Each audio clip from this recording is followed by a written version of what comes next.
on this episode of Southern Fried Geekery.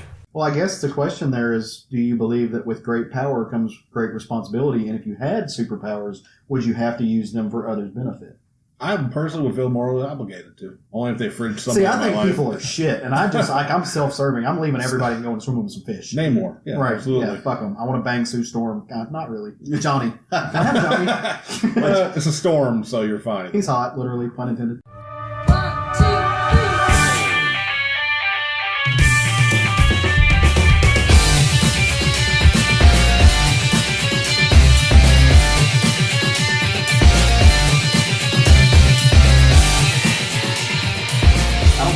Depressed. We've got a shit ton of water here and no booze, and we're recording at night. I was going to ask what color wine goes with tacos. That's what we were eating. But I turned my water into wine. I have a 1.5 milliliter of rum of Kraken because it's on sale down the street, and I was going to bring it with some Dr. Pepper, but then John drove me over here, and I'm glad that I didn't because I always get queasy whenever I ride with him. You could have waited till you got here to drink it. I knew that. Damn it, right? I had all the equipment in my truck because I took it home so I could help have it to do the 11 o'clock comics podcast with those guys this week. But I text Craig and I was like, hey, is it cool if I get there about 20 minutes early? And then I was late leaving my house. And so I was like, okay, I don't have time to stop because I told him I was going to be early and now I'm kind of late. So I just got to get there. So no, I didn't pick up any booze. They have an entire liquor cabinet. You know this, right? I do, but I'm going to drink my water like a good boy. I'm daddy's good boy. Now that you're drinking my water. Okay, calm down. Well, you guys want to do a podcast? Let's record. Sure. Let's do it. Let's have a long pause and then... I guess. Are we have to. Yeah, we're all here. We have all this equipment. We might as well, right? We don't have Jerry. No. Jerry's always optional for this thing. Hashtag 3-man podcast. This starts trending worldwide. Jerry's gone. The only fucked up part is we just got business cards that have his name on it. So we just got to scratch each one. It's called Whiteout, brother. You have to go through each one and Sharpie over it. People are like, why is there duct tape on your banner? No, the cross put the new fourth member's name and then just have that X'd out and just keep going down the line. Just put nope.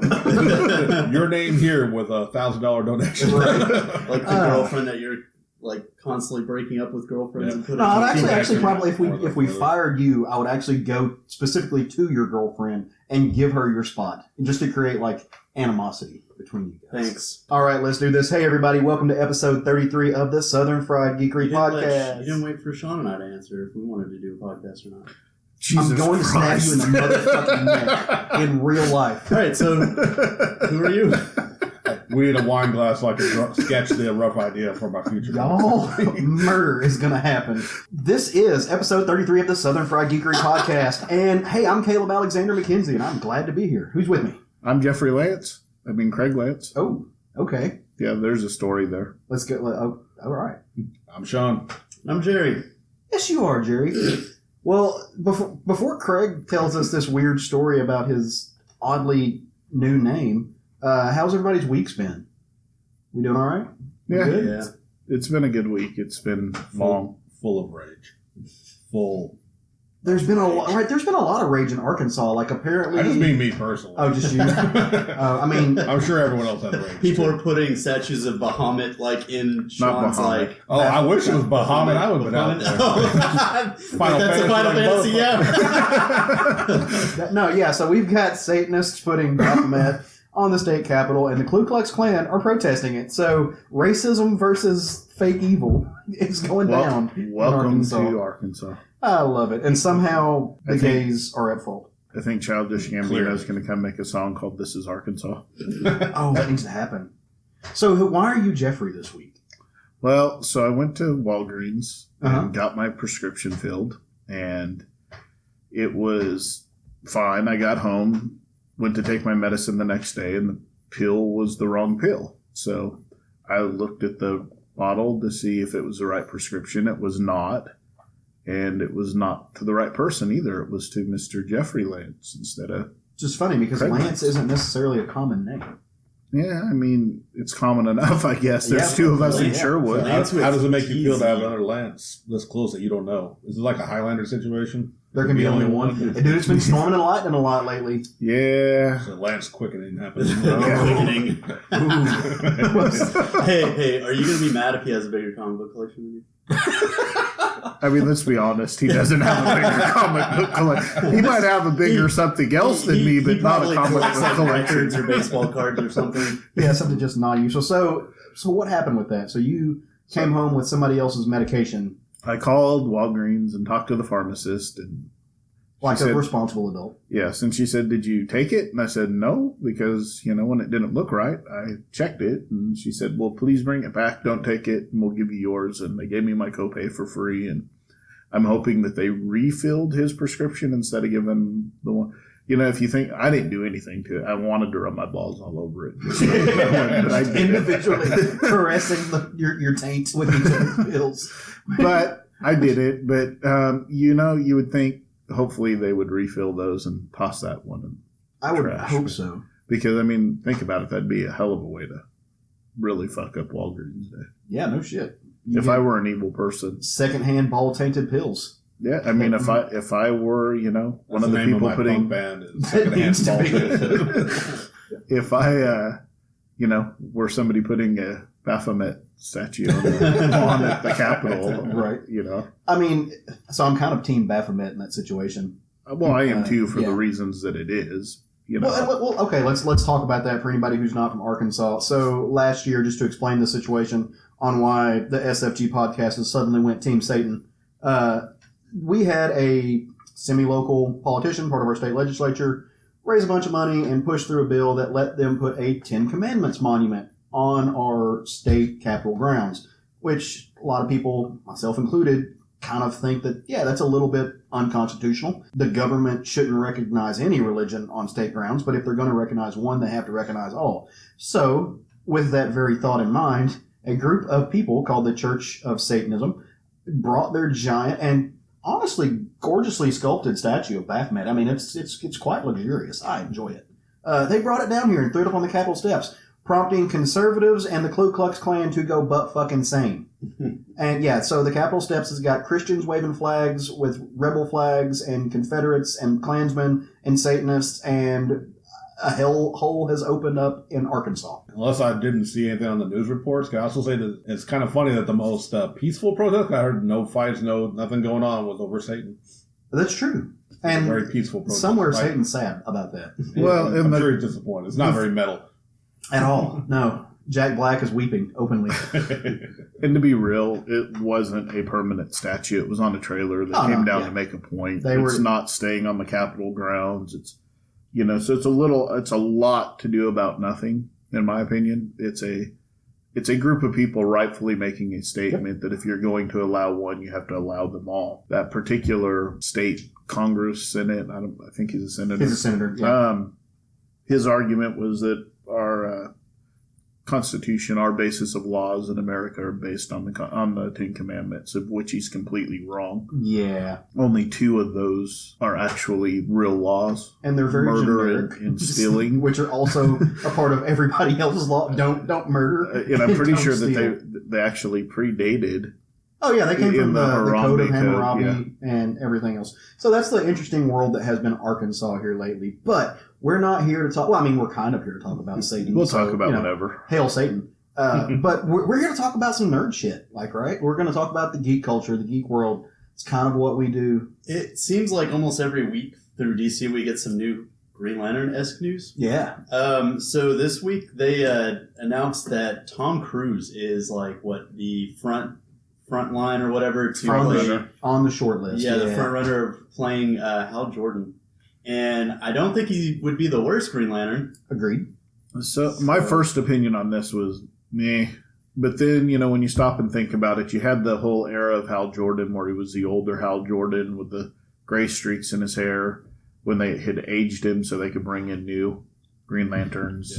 Yeah. If they don't want to have the franchise lead be Hal Jordan and have him kind of be the mentor or the already veteran Green Lantern, right. That's the way to go. Definitely. Now, have they actually said Hal Jordan? I believe so. I mean, all he's got to really do is channel Top Gun, right? Kind of. I think that it was just said Green Lantern. Because I had a thought on that. What's your thought? I think his dad. Everyone's assuming Hal Jordan. They said they want him to be a Green Lantern. Abin Sur. Yeah, it could be Abin Sur.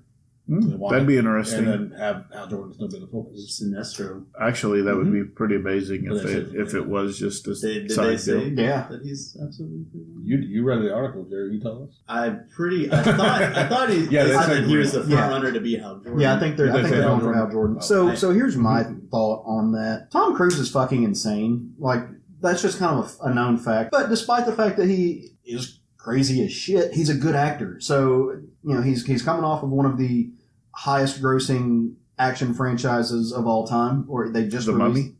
No, not that one. No. Okay. No. Mission Impossible. He's good. And so, but here's my thought on that. If they do cast him, I'm kind of like Jerry. It's not going to be the worst. I don't necessarily think it would be the best. To me, it still shows that the people who are making the DC movie, they still don't get it. I agree. You don't have to attach a major star power name to a character to get fans to flock to you and to like you. You have to have a good script. You have to have a good story, and you have to be true to the personification of that character. You can change it, but that's, to me, is like, they're constantly trying to attach huge names to these characters, and then they're producing, for the better part of them, bad movies. That's not going to solve your problems by just getting a major celebrity to launch on your film. It's just not. Like, you've got to have quality material for them to play. Absolutely. Now, I did see some, like fan picks for different characters in the DC universe, and I always just murder this guy's name, but Idris Elba. Idris Elba, yeah. Playing Jon Stewart would be magnificent. He might be too busy playing Bond if all the... yeah, that's true. See, I'm totally cool with that. Oh, I am too. I think he'd make a great Bond.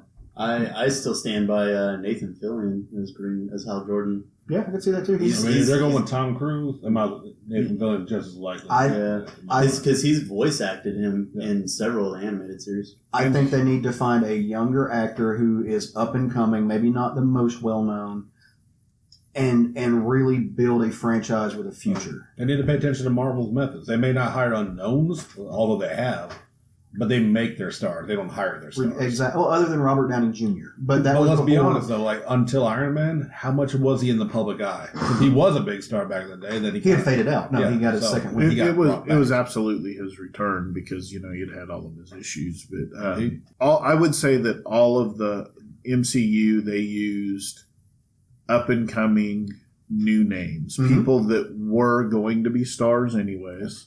Chris Hemsworth was going to be a star anyways. Right. He just found his vehicle playing Thor. All of them. Yeah. It was people that they went and found young talent, people that were already making a name for themselves but weren't A-list yet. Right, and arguably they stuck their A-list talent into secondary roles. Like, you think of Don Cheadle. Don Cheadle is a very much an award-winning actor. Hotel Rwanda is one of my favorite films of all time. They stuck him in a secondary role, and actually they stuck him in a role... Played by somebody else. They took, Pepper Potts, and I'm going blank on the actress. Yeah, Gwyneth Paltrow. She's got megastar power. They stuck her in a side role. And they stuck these other actors who, like Craig said, they're not unknowns, but they don't have the huge draw, and they're just playing them up. Arguably, Benedict Cumberbatch is the Cumberbun, is what I almost said. Benjamin Cucumber Sandwich. If you have a problem with the way that he said your name, please come on this show and fight us. I absolutely love you as an actor. He was probably the biggest star. Yeah. At the time that they brought into as far as playing a leading role. No, I don't disagree at all. Don't disagree at all. Robert Downey Jr. was a star, but he had previously been a star, as we spoke of, and was making a return. But as star at the moment they brought him in, I think it would be Benedict Cumberbatch. Yeah, for sure. We got way far away from talking about Green Lanterns. That was cool. We ended up on MC. That's how bad DCU is. We ended up talking about Marvel Cinematic Universe. Speaking of Marvel Cinematic Universe, well, at least on the small screen, there is a new Iron Fist trailer that has dropped down for season 2. Yeah, showcasing again that they, in my opinion, that they listened to the fans' complaints. Because, I mean, going off his one episode appearance in Luke Cage, they already upped the fight into a more flashier style. It looks good. Yeah, the trailer looks really good. And the trailer looks amazing. They're introducing a character. Like, I'll be honest, I haven't really read any Iron Fist. But they showed that Steel Serpent. Apparently he's a recurring villain, or at least a foe or rival of Iron Fist in the book, being played by Sacha Darwin. And that's, I mean, this is looking a lot better than season 1 already. Like I said, as we discussed before, like, a lot of people have problems with the fighting. I kind of understood, and Craig kind of backed me up on that too. Like, we understood what they were going for, but it doesn't but we also understand why it didn't necessarily translate well to the audience. I think if you weren't a martial artist or you weren't a veteran kung fu movie watcher, right, you probably didn't catch that. Like, the casual kung fu fan probably didn't catch what they were doing, or the casual watcher. I mean, maybe, but this is something that I think we disagree on, because they only gave that dude 2 weeks of training, and he is not a martial artist. Which is why I think they went with that. Yeah, maybe so. Maybe so. There was also flashes of brilliance in that first series. Oh, I still defend that drunken fight. Yeah, the drunken fight was dope. Yeah,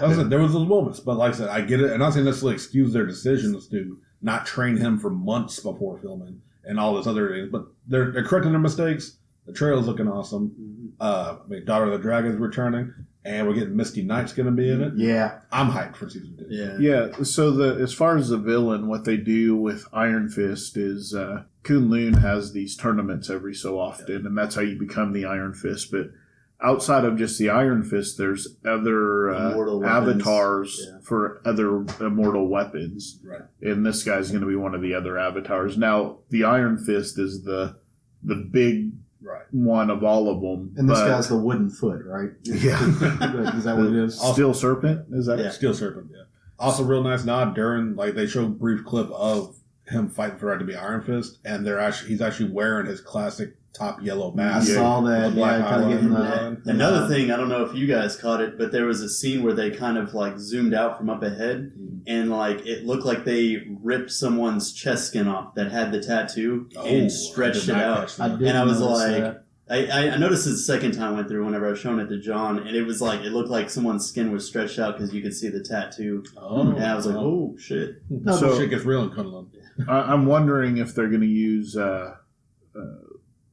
because they kind of left that thread hanging at the end of the first season of Iron Fist, where someone had destroyed Kunlun or however you say it. You only said it 1,000 times in the first season, Craig. You should know how to pronounce it. Whatever. Or it wasn't available to him anymore. Maybe I forget if it was. No, remember there was dead. There was as they're going up the mountain. There's just dead people laying there. I only watched that series once. I feel like it's going to be connected. I'm assuming that the Steel Serpent is probably who destroyed it, because he's probably mad that they gave it to an outsider. Definitely what it seems like. It's going to be leaning towards. Which will be a good story, I promise you.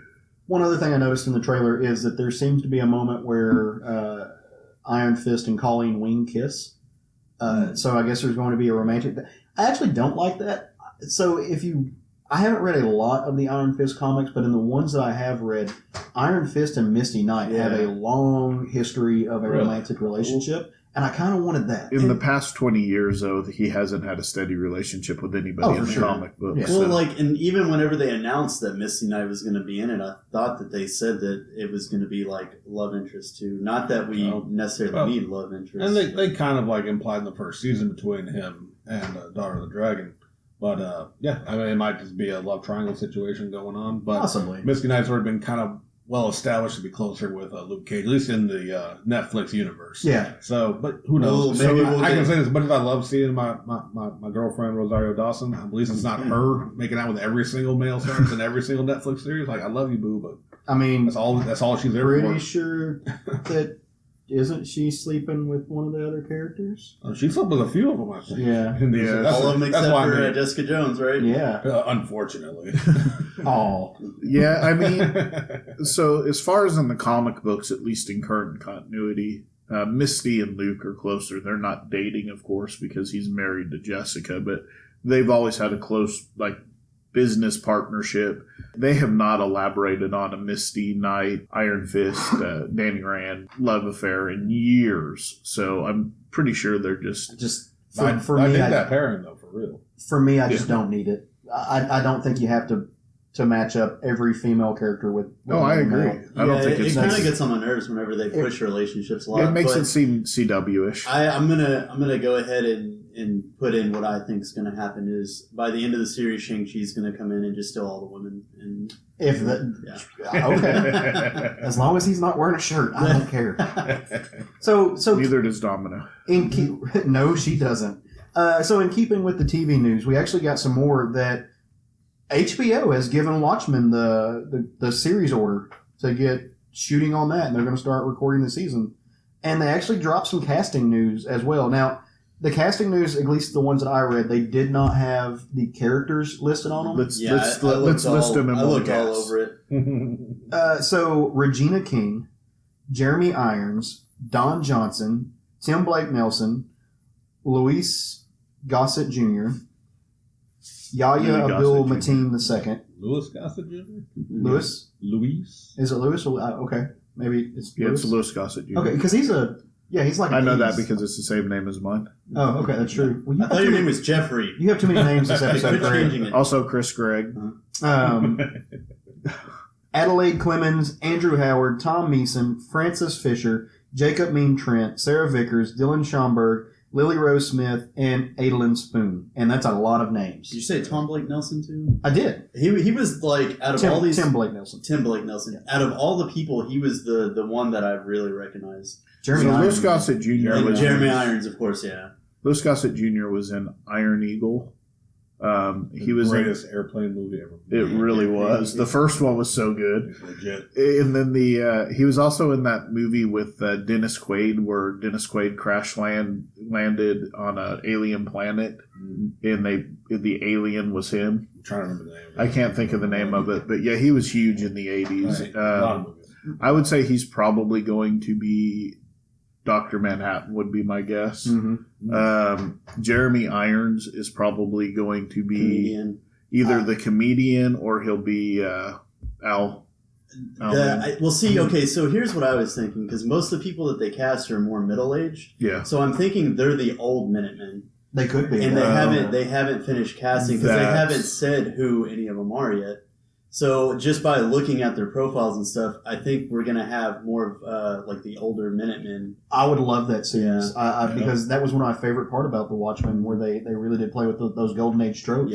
Yeah. And they brought them in there, and wonderfully done. And if they do that with this, kind of a Justice Society type thing, except in their world. That's why I could feel Jeremy Irons, because like if I was trying to cast him in my head whenever I was looking at him, I think Jeremy Irons would probably do a pretty good comedian. And then Tim, what was his last name? I just had it like right in front of me. Tim Nelson. Yeah. I can almost cast him as an old Night Owl. Yeah, I can see that. So I don't know. They haven't cast any of them yet. I wonder how long, because it's not too much longer until the series starts up, right? I didn't see a start date, so they just now gave the green light for them to start actually like shooting a full season. So it's going to be a little bit. I'm stoked for this show. Yeah, it's got me really hyped. Definitely going to check it out. And I hope it's not just a retelling of what we already know, that it is more in depth and somewhere Alan Moore screaming into an English mountain. That's okay. Well, and that's one thing that some people have mentioned is as a showrunner and director, writer, somebody was like, this is not going to be The Watchmen. The Watchmen is perfect as it is. This is going to be our own version of The Watchmen. Yep. So all I have to say to Alan Moore is, if you want to create characters and keep the rights, then go to creator-owned places instead of using DC to create characters. Yeah. I mean, it's not like you didn't have options. 40 years of watching creator rights be stripped from people. Yep. That lesson should have been learned. And that's, I think now that's why Image is blowing up, or you have these other creator-owned publishers. Yep. But let's move on a little bit to the next thing, so to speak. Oh, we actually got some comic book news coming up now. Friend and member of the Southern Fried fam, Stu Berryhill, helped out with a little project you may or may not have seen on social media. Always punch Nazis. Every single goddamn time. Gotta love that title. I love it. It's a 44-page anthology comic about the U.S.'s past and present battle with racism. You can check it out on Kickstarter, and if you see a Nazi, punch the shit out of them. But remember, stay hydrated, because it's hot out there, especially if there's a Baphomet. Out there. But, and if you summon Bahamut. Or summon Bahamut takes a while in Final Fantasy as well. So make sure you take a break, get some electrolytes, eat a Snickers, and go out and punch more fucking Nazis. Hey, Snickers, time. You can give us some money. Right. Indeed. I'll take some Snickers money. I mean, without dropping any kind of advertisement to the pieces of shit that we've possibly alluded to, I'm extremely happy to see a counterpoint. Exactly. To some of the other shit that's going out now in Patreons and Kickstarters. Yeah, Indiegogo's. Yeah. And so some of you that may or may not know Stu, he's an excellent artist. I have some of his art hanging in my room. I have the entire series that he did. Man of God. It's been a few years, Man of God. But yeah. So interesting thing with Stu, he's from Little Rock. We know him really well. He reached out to me not too long ago and it's like, hey, I'm wrapping up some projects. I've got some free time. I know you write because I'm a writer. Keyword's good. I do write sometimes. That's what I'm in school for. And so he's like, hey, send me some of your stuff. And I said, hey, man, like I would love to, but I don't have anything scripted because comic book scripts are different than prose writing, which is what I do.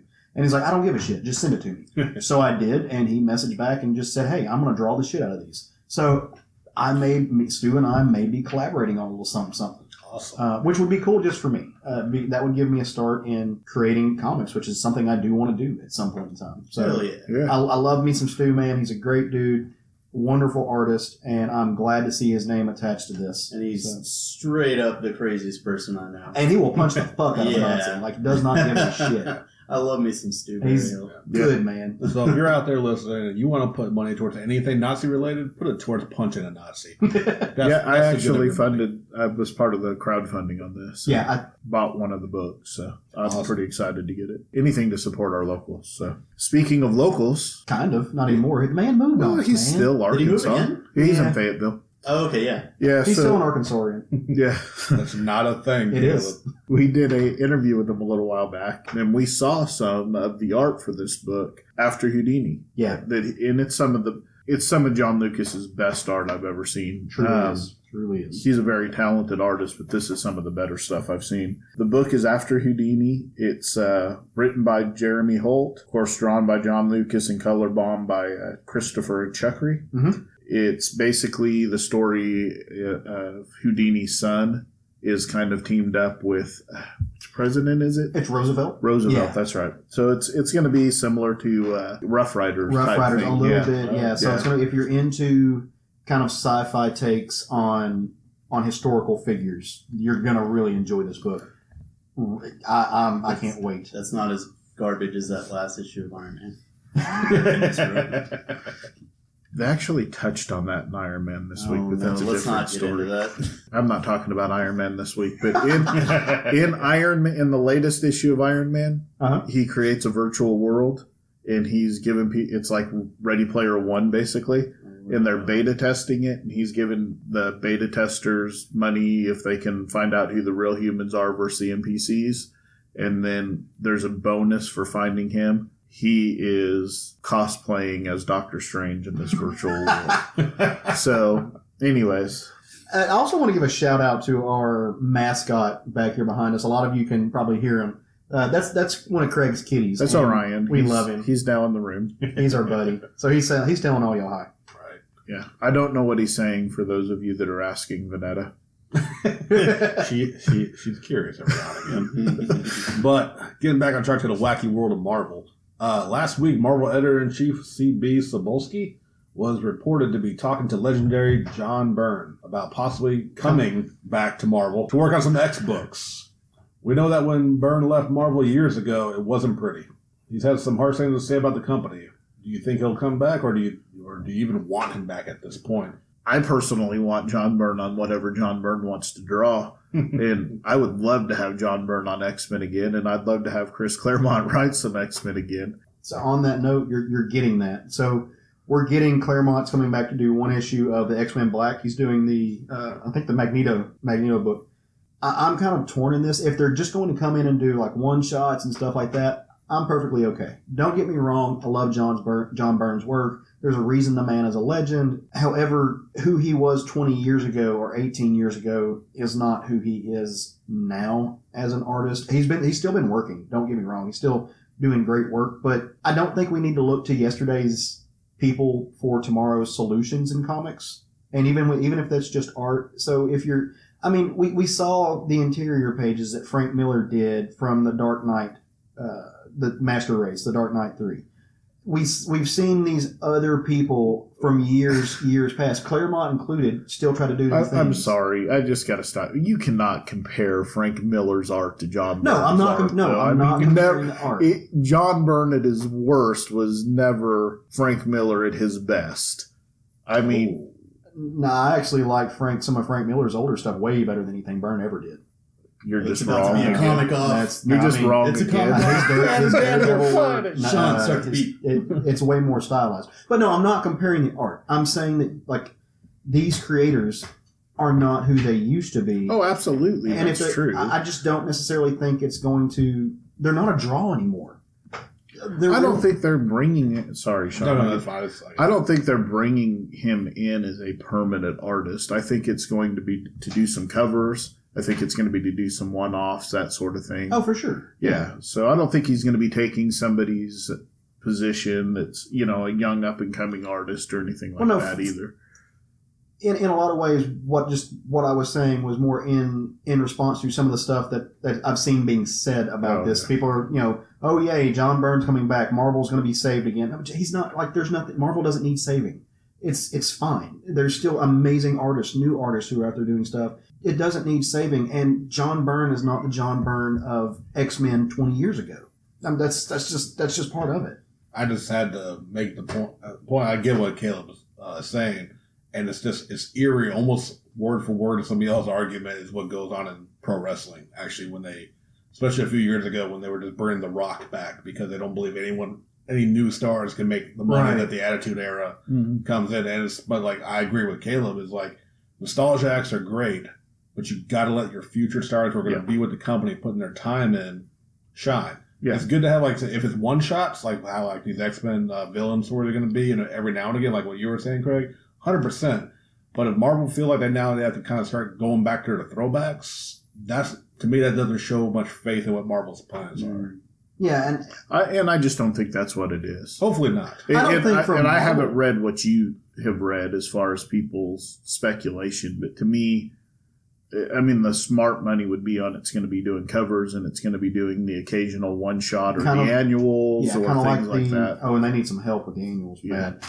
Kind of like Claremont's doing with this Black thing. Yeah. I think that's a great move because you are going to get the older fans who still know Byrne. You're going to introduce some new fans to Byrne, but you're also not putting all of your eggs in one basket, so to speak. And I truly at least hope that Marvel does not think that going backwards is a good plan for going into the future. It's not bad for a special, like you said. Like, hopefully this is not what they're going to be banking on with these. Well, the reality is if you come in and you get Chris Claremont and John Byrne to do a book together, especially an X book. I mean, they were the ultimate team on the X-Men book for so long that when people think X-Men, you're thinking, whether you know it or not, you're thinking Claremont and Byrne because that's what we grew up with for sure in the X-Men books. So I think as far as like an annual or a one shot, I mean,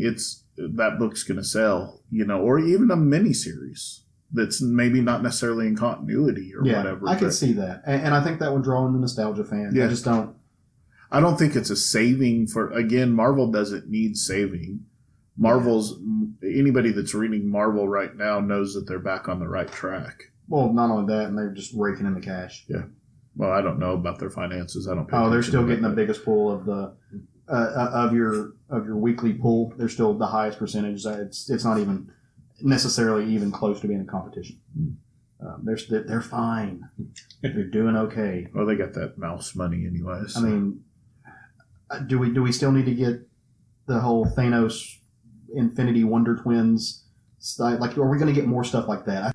That's what you get from going to creators from yesteryear. You get It's kind of what I loved about the first the new Infinity Wars is they pretty much said right up front is fuck all that old stuff. Yeah. We're going someplace new with this. Exactly. Speaking of Infinity Wars and Thanos, You are the segue king this episode, Jerry. Jerry's still here. One of the biggest and one of the most badass parts of that movie, in my opinion, the Black Order Of which movie? of Infinity War, Okay, the gotcha. one that I just segued into that you complimented me on. Remember that? I do. I was testing you. You passed. Are actually getting a miniseries. Marvel is going to be giving them, and they're saying bye bye to Thanos because he did, according to Infinity Wars. I know that doesn't usually stick though. It's death. No, that happened way too easy. They were Thanos' generals, also known as the Cull Obsidian. Mm-hmm. They were created by Jason Aaron, and then Aaron promptly killed them off, and then they came back then they were brought back for No Surrender, which you guys read, but I didn't. Avengers No Surrender is amazing. I think that was around the time that Infinity War was about to come out, and I'm like, them shits is dead, and then you guys were like, actually, they just got brought back in this. And I'm, okay. And it was amazing. Yeah, it's one of the best events that they've done. We're going to be getting this out of it now. So Derek Landy and Philip Tan are bringing them to their own book. And it is, Ebony Maw, Corvus Glaive, Proxima Midnight, Red Dwarf, and Supergiant are on a new mission working for their new master, the Grandmaster. Mm-hmm. They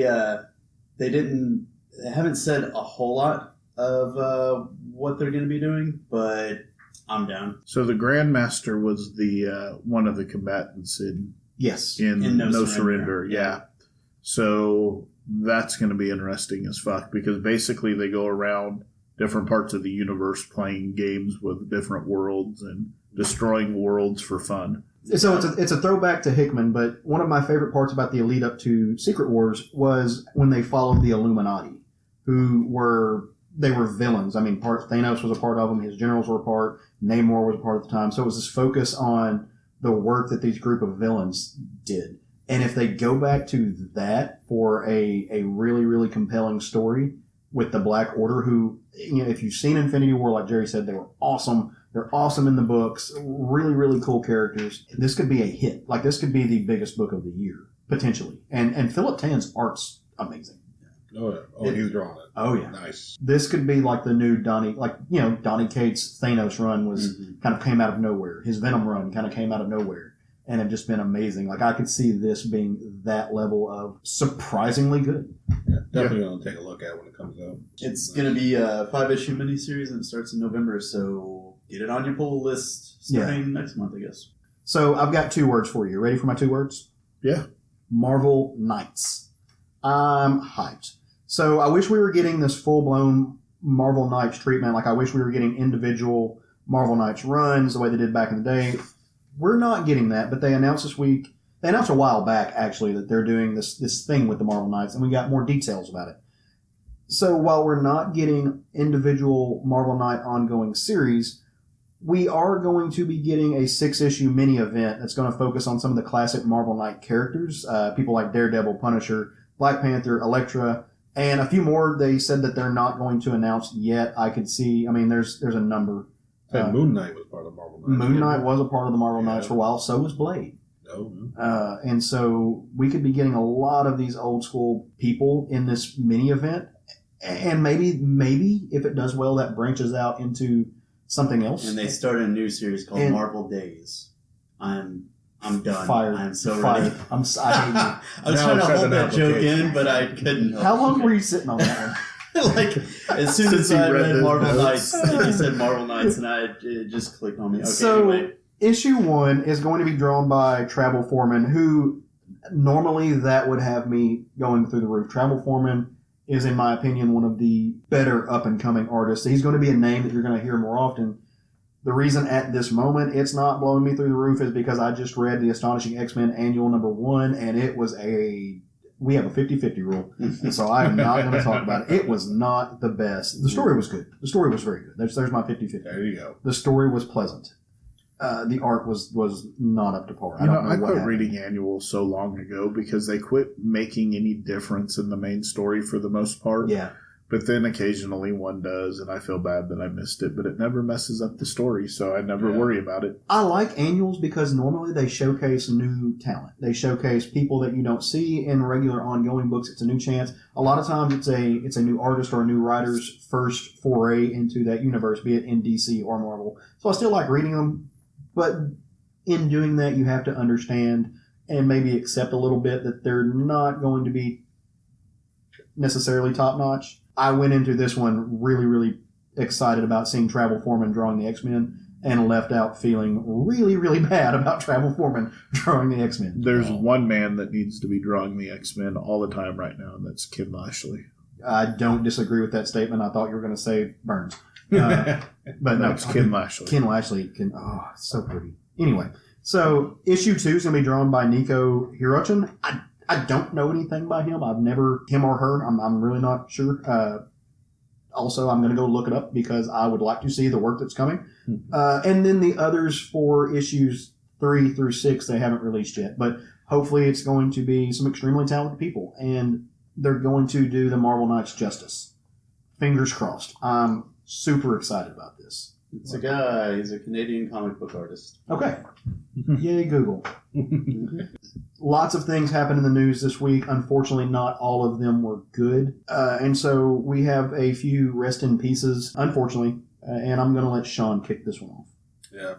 Earlier this week, a wrestler went by the name Jim the Anvil Neidhart. Mm-hmm. If you're not familiar with him, you're probably more familiar at least with his tag team partner, Bret the Hitman Hart. He was one of the founding members of the original Hart Foundation. The only one living, if I'm not mistaken. Yeah, because they've had some rotating members, but of like the original, like with Owen, who passed a long time ago, and now Jim passing away recently. It's a shame. He was one of my favorite tag teams are always like the big man and the smaller man. Mm-hmm. And while Bret's not necessarily a small guy, but Jim was the muscle of the team. You know, Bret was a technician. They worked well together. He was always a crazy character, ridiculously long goatee, even back in the 80s when that wasn't even a thing.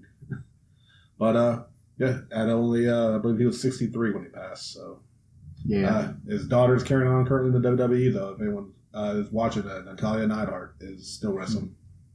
You know, there's just something about that profession that they don't seem to live long. I haven't been able to find any detail. They may not release him. What's the cause? I mean, he was a big guy from the 80s. It's very possible steroids may have had some kind of something to do with declining health. I don't want to speculate at all. But 10 bell salute, man. Indeed. Aretha Franklin, the Queen of Soul, passed away this week.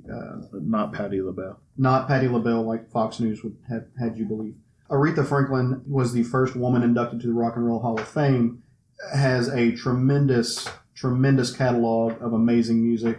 Has done more for music, be it soul or rock and roll or blues, than most people could ever dream of doing. And so, you know, we send our condolences to her family and her friends and the world because they lost a great talent. Absolutely. And then lastly, and this was one that really kind of touched me, not because I knew him, but because I had a lot of friends who knew him. And in a roundabout way, he has had a tremendous impact on this show. Stevie D, Steve Disney from the Comic Book Queers podcast, he hosted that show for years. Unfortunately lost his battle to cancer this week. As a gay man myself, I can't put into words the impact that Stevie D had on not only queer representation in comics, but also in podcasting. The Comic Book Queers was one of the first, honestly, one of the founding podcasts in comic book podcasting. And a lot of people don't have a clue about what he did. He was a wonderful man. He lived in Chicago, had a ton of friends, was a very big influence on the guys from the Comic Book Bears podcast, especially Bill Zanowitz. And I know we've spoken about him before. Bill Zanowitz is a huge influence on me in the way that I do this podcast, or the way I contribute to this podcast. So without Stevie D, we couldn't do what we do. I couldn't do what I do. So it's with an extremely heavy heart that we send our love and condolences out to the Comic Book Queers, all the people who ran that podcast, to all of Stevie's friends, especially my dear friend Stephen Wooder, who was very close to Stevie. He got to spend some time with Stevie last week before he passed away. So we send a love and compassion and condolences out to all of you guys. And the last one that I found out about, and I think this actually happened on my birthday Monday, Unsho Ishizuka. Mm-hmm. He was a Japanese voice actor, known for his work with as old Joseph Joestar on JoJo's Bizarre Adventure, Jet Black from Cowboy Bebop. The one that I knew him most from was Kizaru in One Piece, Admiral Kizaru, and then he also did the voice of Professor Oak in Pokemon. Yeah. He died at 68 from esophageal cancer. So it's always pretty crushing to see something like that happen. One Piece is such a long running show that we've unfortunately had a lot of voice actors pass throughout, and it's always rough whenever you see a character for so long and then they end up having a different voice later on. You find out something like this happened. So that was pretty sad. Simply put, fuck cancer. Yeah, I hate it. I've lost family and friends to it. It takes the best from us way too soon, and there's no good way to talk about that thing. So just fuck cancer. I fucking hate it. So before we go on, I want to go back to one thing we touched on earlier. I knew that the name Nico Henrichon, I can't say his name, sounded familiar, but he actually did the graphic novel with Brian K. Vaughan, The Pride of Baghdad. Oh, so that's where you. That's some beautiful art. Yeah. Absolutely. Yeah. I apologize to him because that is. I knew that name sounded familiar, and Jerry sent us the link, and I was like, "Oh crap! Yeah, that's where I know him from." So, and then good book, something else that I looked up: the Watchmen series is supposed to come out next year. Yeah. All right. Okay, so no new business. Let's move on. Let's bring this up a little bit. So one of the cool things about running this podcast is we have created social media sites. We're on Twitter, we're on Instagram, and we're on Facebook. And you can find us at all of those places. We're at SFG Podcast on the Instagrams and the Twitters, and we're the Southern Fried Geekery Podcast on Facebook. Part of that is every week, Sean, who we have aptly named him the Dope Doodler, He draws a figure. News to me, ladies and gentlemen. Oh, no, we did this. No, it's not. No, it's not. We did this last episode. Did we? Yep. You were crowned the Dope Doodler last episode. We will have a jingle for you at some point. Only after Lance Rance jingle. We've got so many jingles we can go. So Sean draws every day. He draws a new figure. He's doing this figure of the day drawing, and he's decided to incorporate that into part of our social media site. So he asks people to recommend drawings for him, figures to draw. And you guys have came out in droves, and it's been amazing. So each week, Sean goes through his drawings of the day, and he shouts out the listeners who've asked him to draw them. So what'd you draw this week, Sean? Oh, another great variety. The audience have come through, and I've got a long list that I'm working through. But please keep it up because this is encouraging me to keep up with my New Year's resolution. But starting off, the first day was a one that I actually completely forgot to do, like when this first started.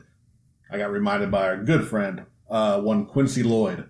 He reminded me that he asked for a Prince robot drawing a long time ago. He did. And I forgot all about it. Sorry, Quincy, but here's your shout out on the show. After that, I did Josie and the Pussycats. Remember that from the old 70s? It's from the Archie comics. Yeah. Oh, yeah. Old cartoon and comic. Requested by one Vanetta Hockaday. Oh, I heard of her. You might know her. She's a fox, man. Stone cold fox. Seriously. She's great people. If I wasn't gay, she's a sweetheart. She's also married to a friend of mine. Yeah, I don't know who that douchebag is. That guy. He does some art. He does some daily art or something like an asshole. Love you, baby. You don't listen to the show. After that, I did John Constantine from the Hellblazer comics, as requested by a very familiar name throughout all these requests. One, Kyle Squeaky Heron. Oh, Squeaky. After that, I did X and Zero from the Mega Man X series, as requested by Nick Perry. After that, I did Moon Knight to finally wrap up the long list that one Kyle Squeaky Heron requested. That guy. That was he gave me one post. He listed 8 things. I was just kind of alternating between him and other people to get through his list. Keep it up, guy. I love your requests. Oh, they're fun, man. He comes up with some good ones. Right, and yesterday's drawing was the Luchador, the Mexican wrestler Blue Demon. as requested by Russ Galusha. Hey, Russ. Our friend who we miss dearly. Emmy Award-winning Russ. Emmy Galusha. Award-winning. Yes, he is. Mineral You Explorers, better people. put that title in there. And as a bonus, he requested Blue Demon, but I threw in El Santo for his lovely wife, Lilia, because she is a Santos fan. And so I drew both Blue Demon and El Santo. They're such great people. They used to live in town. They moved away on us. She is getting her master's, I believe. And we miss them dearly. And It makes me sad to think about them not being in. Indeed. Craig did kind of Central his Arkansas. shoulders slump. He's getting all mopey. Come back to us, Russ. We love you, Come back buddy. to us, Andrew.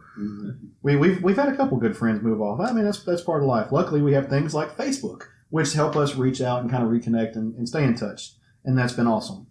So one of the other things that we do on our Facebook pages is we let you guys ask us questions, because why not? Super fun, right? All kinds of stuff. It can be anything about comics, about what we think about something, movies, games, just whatever. You've got questions, show me your Q, I'll show you my A. So, yeah, I meant that the way it sounded. Hope that sticks in your craw. This one's not on there, but I want to answer it. Toby, you were by far the sexiest man I met in Chicago. And that was even without selling me all of your Star Wars stuff. He did. Yeah, so those were the fun questions.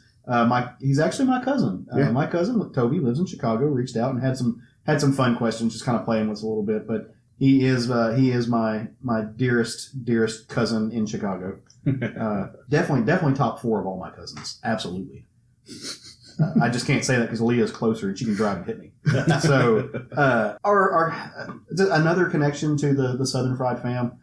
Some chick named Stephanie who she's dating. We're gonna have to call them like Stephanie 1 and Stephanie 2, so we can keep it straight. Yeah, our beloved Stephanie C and Stephanie J. Steph. Our beloved Stephanie, a la Jerry is her boyfriend. She definitely drew the short end of that stick. Well, karma's a bitch. So yeah, she is Glad Jerry's you finally girlfriend. admitted to your stick being short. Damn, this just got real bad real fast. Anyway, so she wants to know, what superpower would you want and why? So I'll kick this off. People generally think the more aquatic characters are lame or they're not as interesting. I'm fascinated by them because I'm fascinated by oceanography, about ocean life. So if I had to have anyone, I'm going to cheat a little bit and say power set. If I had anyone's power set, it would be Namor's. I would love if I could. You just want tiny ankle wings, don't you? A little bit. They flutter and they're kind of cute You just and want to dainty. be allowed to wear speed on public, don't you? Also, that would not hurt. If I can have dainty ankle wings and Speedo privilege, I would take that. But no, I've always been fascinated by the ocean. I love ichthyology. I love fish. I love the study of coral reefs. One of my favorite experiences of my life is I spent 3 days with a snorkel in my mouth in the Virgin Islands, hanging out with sea turtles and watching these gorgeous multicolored creatures below me just living their life. I'm fascinated by Below this. you, they don't even know. Greg said the joke. It wasn't me this time. I was thinking it, though. You fired. He's not a gay fish. He's a genius. Ooh, I could be a gay fish. I got that right. Thank you, Jared. Anyway, fish sticks? What? Impressive. Sticks or dicks? Yeah. Tomato. But yeah, so if I could have a power set, I guess if I had to limit it down to a power, it would be the ability to breathe underwater or have like the aquatic power set. Namor also has the ability to fly. I think that may be kind of cheating her question a little bit, but if I could have the best of both worlds, why not? And so that would be mine. Go, Jerry. Okay. So I've thought about this question my entire life. Right? Yeah. It's if you read comics, you've definitely thought about this question. The easiest one is flight. Though it'd be very difficult for me because I am terrified of heights. But I will conquer that fear if I could fly. You might not be terrified of heights if you could actually fly. Yeah, I know. That's the easy answer. The one that I've actually worked on and cultivated in my mind. And I was like wondering, like, I don't think this has ever been done. And then I thought about it and I was like, oh wait, that's what I got that from. It's like the power that I forgot the Joe Star's name. the Japanese Josuke. Oh, How he's got the reversal thing with items and stuff. Destroy and repair. Yeah, kind of like that in a sense of like if something's broken, he could like touch it and it'll repair itself. Mm-hmm. But more of like a reversal thing. Like So Jerry wants to be E.T. Yes. I Ow. guess, but not. Be good, Elliot. But another thing that he has, mostly because my car is always fucked up, and I Well, there is that. love to just be able to touch Fix it. your and AC. Yes, and it just works. But also, there's the whole thing of like he can heal people. Just it doesn't work on himself. Like I said, E.T. So if somebody's like really fucked up, if they still have a heartbeat, he could just reverse all the damage. Very And awesome. I thought that would be a super beneficial. Kind of like Elixir from the X-Men yes, titles. That would be yeah, but I don't know that he can fix inanimate objects. No, I don't think too, he though. can. Yeah, but That'd be that's- Forge and Elixir mixed. So you've heard it here first, Southern Fried fam. Out of our D&D group, Jerry's the healer. Jerry's the healer. Fan art commence. I'm about to start playing. Oh, you don't want to draw me a Speedo. Nope, it's happening now. Actually, I'm making a request of you now. There's pictures on the internet. It needs to be like what's that really famous painting on the ceiling of the Sistine Sistine Chapel. Chapel. yes, yeah. We need to draw Caleb like that. Just reaching for your Yeah. finger. Sean, what power would you want and why? Well, because Jerry is very accurate and describing the fact that we all think about this probably a bit too much as grown-ass men, but I've always had a toss-up between two of them, and I decided I'm going to break it down by category, and if either you two that have already gone want to kind of differentiate, because like every day, if I'm just going to be Joe Smo Sean as I am now, I want Flash's speed powers. If I want Okay. to drive, I can just run and be fine. If I'm fighting crime, like if I want to be a superhero, Lantern Ring. Yeah. Green Lantern's Ring, after what Kyle Rayner made a fucking Gundam in the first trade I ever read of him. Yeah. Like, I would fight crime with a fucking Lantern Ring. It'd be more creative than Giant Fists, Hal Jordan. Yeah. Well, I guess the question there is, do you believe that with great power comes great responsibility? And if you had superpowers, would you have to use them for others' benefit? I personally would feel morally obligated to. Yeah. Because, yes. So I think the Green Lantern ring for you, man. Yeah, absolutely. Only if they killed my uncle. Only if they fridge something See, in I my think life. people are shit, and I just I'm self-serving. I'm leaving everybody and going swimming with some fish. Namor. Yeah, right? absolutely. Yeah, fuck them. I want to bang Sue Storm. Not really. Johnny. I have Johnny. It's a storm, so you're fine. He's hot, literally, pun intended. You know, so again, yeah, this is something we all think about. And when I sat down to think about this question to answer this, it was, I want to be gamma radiated. I want to be the Hulk. But Which version? that's the problem. So, but then it's also, I didn't want to go with a power set. No offense to what Caleb did, but No, total offense. Total so I tried to narrow it down, and it's really the invulnerability. Mm-hmm. So it's either that or the healing factor. One of those two would be my top. But I'm thinking the invulnerability because at a street level, you could do the most beneficial. True. Thinking like Luke Cage, basically, where you Just could be keep in down there mind you fighting. can't swim, and water's your weakness. Yes, there is that. Did you eat a devil fruit? beat me too. Caleb beat me to that joke. Yeah, so It's it's impressive. so to me, it would probably be something I'm like that assuming. where I could actually do some good on the street level. Yeah. So we've got We've waited our whole life for this. So basically, I'm the white Luke Cage. Let the fan art Fish- commence. Southern Fried Fish Fan. Boy, E.T., White Luke You're the Cage, artist. and No, it's their turn. Janky Green Lantern. Janky Green Lantern. Why would it be a janky No. Green Lantern? Because he couldn't do an insult to me. As much as He's he an got. artist. I'm literally He's Kyle Kyle Rayner. on the Rayner. ring. Well, Just And don't look he's at- Hispanic. He is Kyle Rayner. Holy Oh, shit! Kyle- Are you you're Kyle like- Rayner? you're like just the, don't look in my fridge. you're like the Vanetta. I haven't heard from Vanetta. You're like Bear Kyle Rayner. This is amazing. So speaking of You're One welcome. Piece, All right, so yeah, another let's- question. there you go. we had another question, and this is geared more towards. Jerry's got something to do tonight. He's actually like segueing Yeah, he wants every to, segment. He wants to get on with this stuff. This one's actually going to be geared more towards, I think, Sean and Jerry. I don't have a lot to contribute here because, in a lot of ways, I'm ignorant to anime. So the question came from Mike Del Vecchio, who's a great guy. He has added us on Facebook recently. Super, super fun. Asked some great stuff. basically starts us out with a statement. He says, in regards to 2 of the 3 big Shonen Jump series being complete, do you think we have a new big 3? And if so, what would they be? If not, do you think we'll see another era of big 3 Shonen Jump manga? Now, what he means by big 3 are the big 3 that were in Shonen Jump that were the most widely popular is One Piece, Bleach, and Naruto. Uh-huh. And just here in the last, 2-3 years, I guess last 3 years, Naruto and Bleach had ended their series. Now Naruto has come out with a new Boruto series. Which is his son, according to David. Is Dragon Ball a Shonen Jump? It is Shonen It started series. off that way, Yeah. and like the anime is still going Dragon Ball Super, but Dragon Ball Z ended a long time. Okay.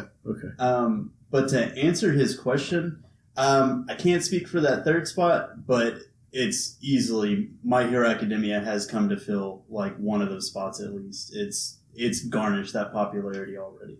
It's crazy that and it might be maybe he saw the same video I did that might have sparked the question. Not an amazing coincidence. I just watched a video about this very subject. Well, if nothing else, you can recommend it to him. Maybe Indeed. he needs to watch it. His name is Giguk, Gigguk on YouTube. Does was it him or was it Super Eye Patch Wolf? I'll figure it out and let you know. Look them both up. Yeah. My eyeballs twitching. I know. Super Super Eye Patch Wolf. One of these two both make amazing anime videos. But anyway, one of them was discussing in the video I watched not too long ago about this. And like My Hero Academia, believe it or not, is actually more popular here than in Japan. Really? It's actually slumping in the ratings. Wow. But it's definitely, and maybe with certain arcs that kind of dropped it down. That's because Jerry doesn't live in Japan. Right. Or me. But although I still agree with that, though, that My Hero Academia is definitely, at least over here, from us especially, it's number 2. And what I think is like the top 3 currently, I think one of them could be outdone with a very good My Hero Academia arc. Mm-hmm. I'm trying to remember the name. It's like Trapped in Paradise or some kind of. It's kind of a mystery. Is it a shonen series? Yes. Oh. Yeah, and it's been the top 3 so far. But of course, One Piece. It's only been knocked down one time by one chapter of Naruto in a long time ago. Is that the? I believe it's the Paradise Lost or some. I know not Paradise Lost, but it's something Paradise in the title, I believe.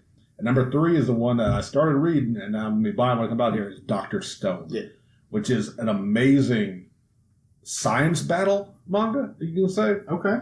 Brief synopsis, and it's something once I actually get the physical release comes out over here, I'm definitely going to be a MANGA-RAMEN because Jerry and me have read some of the early chapters in our way of reading them.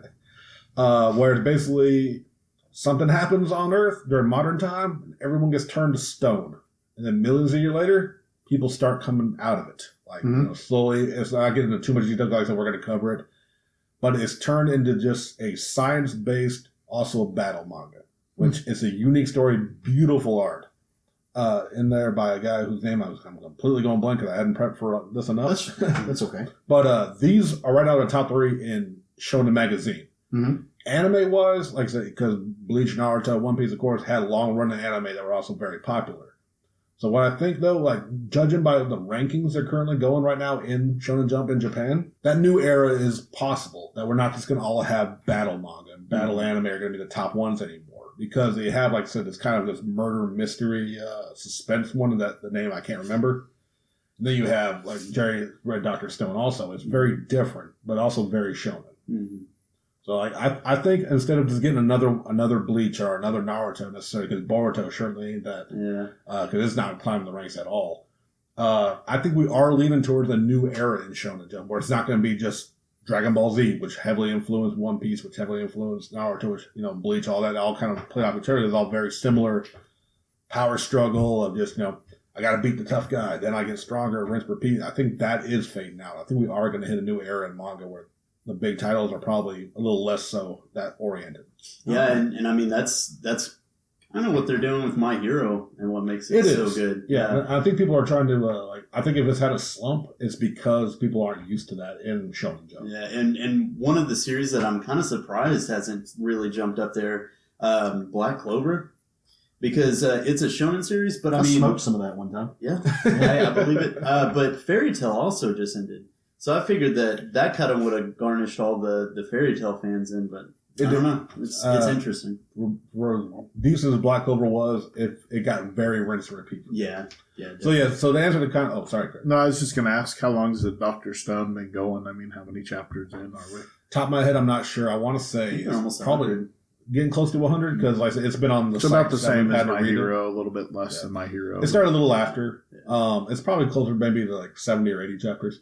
And like I said, I was reading on the sites that we have to read to get our current manga, but it's going to start coming to America. It should be getting published this year, and I'm going to be buying those books up because it's an amazing book.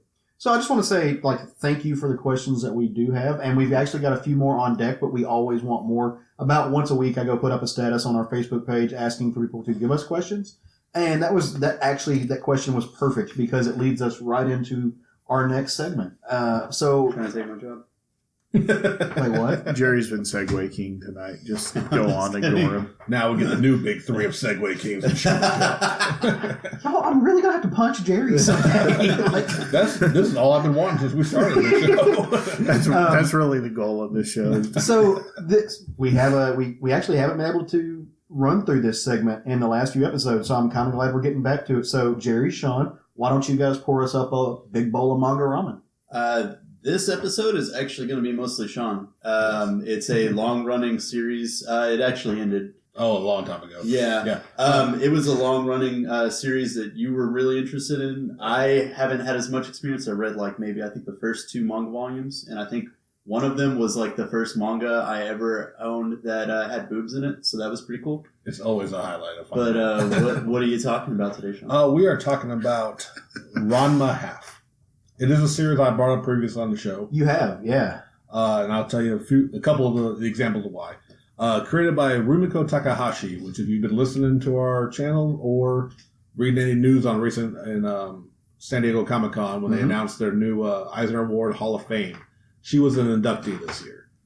And I also mentioned this series before during our Father's Day special because the main character's father was my pick.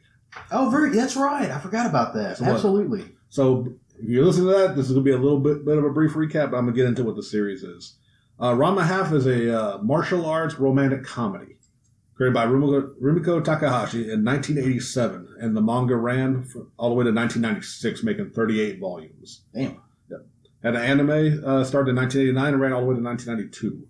So actually, you want to finish the story? Go out and find those manga. You got to commit to that shit. That's a life decision. Oh, yeah, absolutely. Let's see, where was I? Yeah, the anime went 161 episodes, 3 movies, 12 OVAs, original video animations, which are basically this little 45 to an hour-long specials, as well as 1 live-action film in 2011. But Ranma-half is the story of Ranma. He is the son of a martial artist, Genma Saotome, who was my pick of my favorite father in comics. Where he runs a martial arts school called the Saotome School of Anything Goes Martial Arts. And he is driven to make his son be the best martial artist he can. So, do they sweep the leg there? They did more than sweep the leg. So when Ramo had turned about, I think 15 or 16 is when the series kind of picked up. He decided they're going to go take a training trip to China, so they swam to China from Japan, because as martial artists do. And they found the Cursed Springs.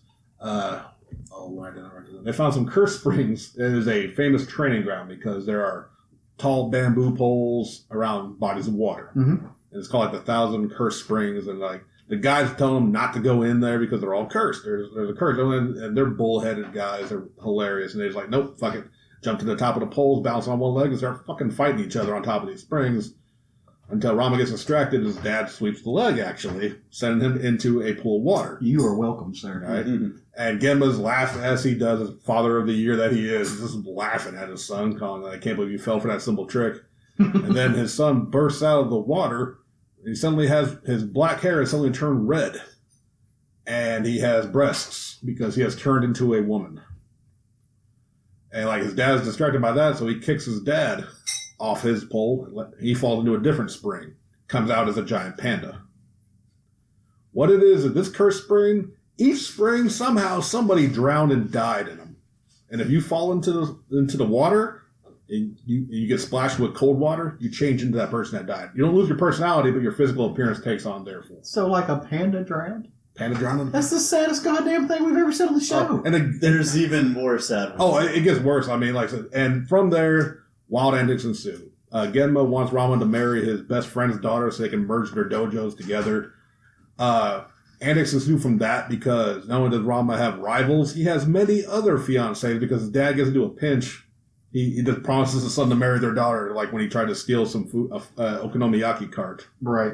He got caught, so he just promised that his son would marry that daughter, who's Ukyo, who later comes in as a later rival. It's crazy. Like he has a rival named Ryoga, who is just like been trying to fight him since they were kids. He heard he went to China, so Ryoga went to go train them same hot springs. That same guy was there telling him not to do it. He tripped because he's bad with directions and kind of clumsy as badass as he is, into a spring of drowned pig. So he turns into Pichan, a little black pig. Little piglet It's in that adorable. spring. It's adorable. It's so cute. It's as dark as it is adorable. The cool thing about the show is that it is a martial arts comedy. Mm-hmm. Because through all the rivals and the fiancés that people want to battle Rama for, Akane, who is the youngest daughter of his father's friend, who he wants him to marry, and it's always that kind of will they won't they relationship throughout. It's very common in anime. He gets into different battles for just pride or defending her or defending himself, and you find out everything is a martial art. Like at one point, Akane is being kind of bullied by the gymnastics club. I remember leader. that fight, actually. And like Akane is a good martial artist, but she's not graceful. She's pretty much just like a bull. She's strong, but she ain't got no fluidity. Right. So Rama turns into a girl. He's trained in kung fu and karate, so he's kind of a jack of all trades in martial arts. So to defend Akane's honor, he turns into his girl form, dons leotard to go to what he thought was going to be a gymnastics competition of the tumbling, the flips, all that kind of stuff. No, they're using their ribbons and their the juggling batons and balls as weapons. And it turns into a martial arts fight. From that to figure skating to just all kind of different, any activity you can think of that goes on in normal school or normal life is a martial art. Okay. It's a very creative show. And I love it to death. And yes, boobs. And it seems like almost in most of those fights, there's always that thread of getting water thrown on you. Absolutely. Because Rama, being that he is really a guy, he's uncomfortable, especially very much at first about the fact that he turns into a girl. He's very ashamed of it. He gets put into weird situations. I was going to comment on that. So yeah, it's very but then eventually he learns to use it. He'll get free food just because he's cute when he's a girl. So. Well, that's. But there's situations too where huh? I was just going to say, that part is not the part that I think is interesting. But it does fascinate me how in anime and manga, way more than in Western culture, that they play with the blend of genders right. In these shows and make a point of it where they will have male characters who are extremely feminine. Oh, absolutely. Or have a male character who, in many ways, is a trans analog. Now, I don't know about using boobs to get food as being a trans analog. That's just a very guy mentality of all of a sudden I can do this. I'm going to take it back. But just as a concept, that's very fascinating for for me who finds queer theory just intricately amazing. And like I said, and granted, Rumiko hasn't. I've read some interviews with her. She hasn't really gotten any of that, but there may very well have been, or she simply thought that changing the bodies is a unique premise, in which it very much is. Mm-hmm. And she uses it this really cool advice because he's literally gone through battling a rival who wants to. He is the kendo club leader Tatewate Kuno wants Akane for himself, and he gets jealous when he sees Ranma. But then while they were battling, Ranma had water spilled on him in the middle of the fight. But Kuno's kind of a dumbass and didn't notice that he changed into a girl, so he thought it was a completely different girl that he also fell in love with. Okay. So he wants to kill male Ranma, but he wants to get with female Ranma. Which is also, there's another character that has that exact same opposite feeling. Right. He battled a girl named Shampoo. Yeah, Shampoo. In China. Who also fell into the spring of dead cat. So she turns into a cat, which I'll get into that in one quick second. But yeah, she battled Rama. They were fighting for some food. They had a big banquet, and Rama started eating their food in her village. So she challenged him to a duel. He beat her easily, but he didn't know that if a woman loses to a man, she marries him. Oh, kind of an honor. Yeah. So she wants to marry him now, another fiance, but she sees female Rama and she wants to kill her. Oh. So it's these weird relationship things. And the best thing about her turning into a cat was Rama's scared of cats. And his father, being the great dad that he is, and why he was Father of the Year, decided the best way to cure his son of his phobia so he wouldn't be a sissy and carry on their martial art tradition was to tie a bunch of fish sausages to him and throw him in a pit full of feral, starving cats. We really need to talk about what constitutes good parenting, Sean. We've got to have that conversation at some point. It makes sense to me. I mean, which ironically though, like he dumped him in that pit, and now whenever Rama gets around too freaked out about cats, he actually reverts to cat-like motions and does an ancient technique called the cat pit style. Okay. Oh, it's crazy. So, and I'm always scratching the surface of this long-running, amazing show. I'm a big fan. Like I said, Jerry, you've seen a little bit of the early stuff. Oh, yeah. Yeah, it's like... I didn't know that there was a live-action movie, though. Oh, yeah. I haven't seen it. I have not... They never put it out over here. I haven't heard great things, but I would buy it if it came out over here. But it's a fun show. It's a funny show. It's, I said, it's got unique perspective for some people, especially being kind of action-oriented, even though it's just as much of a romantic comedy. It's being written by a woman, especially in Japan, where usually they're relegated to the shoujo, as we mentioned before, usually the kind of more romantic or female-oriented. This one kind of touches on anybody can get into this. From what I understand, yeah, you've told me most of this. It's a very patriarchal society. Well, it's very just separated. You have shonen, which is for the boys, the Shonen Jump, One Piece, Bleach, Naruto. Then shoujo, which would be like Sailor Moon. Right. Other ones I don't watch. Sailor Moon is... But Sailor Moon is good stuff. Yeah, Sailor Moon's fantastic. But, like Card Capture Sakura. I mean, I could, there's a lot that are still action-oriented, but they are clearly aimed at girls. And I've always felt that Ranma-half appeals to everyone. Blends the two.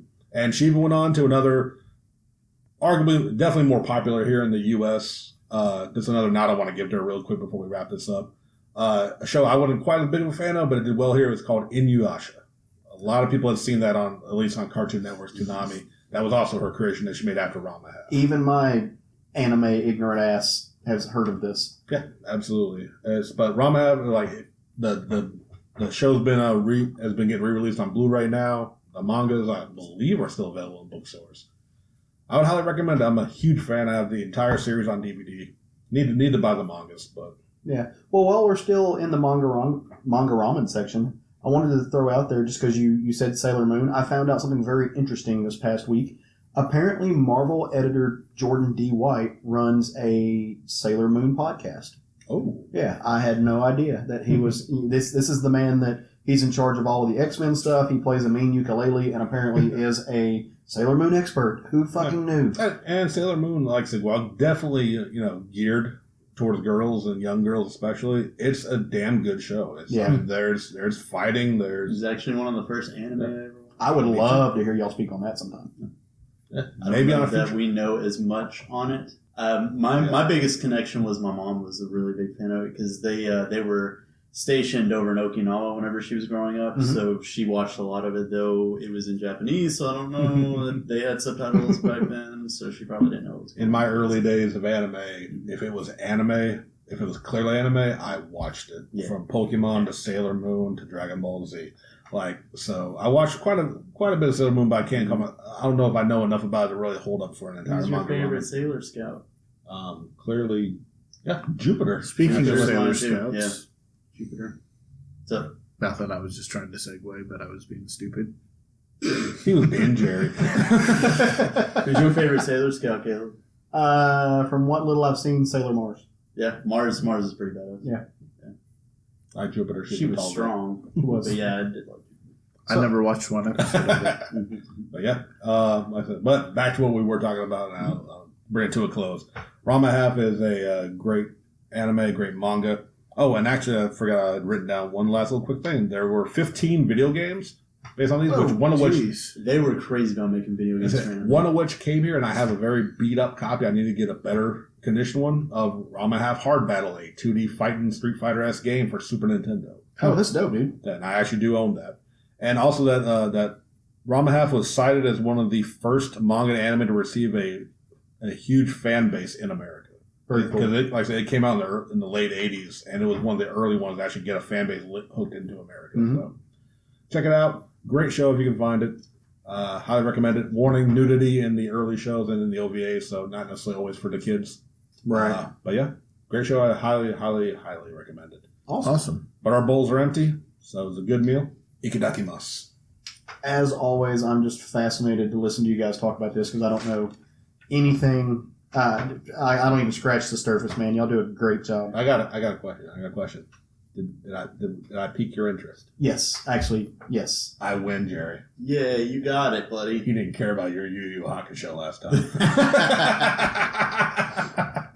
Stephanie told me I wasn't allowed to carry about his Yu Yu Hakusho. God Anyway, bless you. all right, so That's a throwback to the last episode. Wow. That was a great joke. let's leave the manga behind for a little bit, and let's talk about some books, man. Let's get smothered, covered, and comicked. Yeah. Sounds messy. Yeah, let's do that. Spoiler. Yeah. Spoiler. So I'll start us off.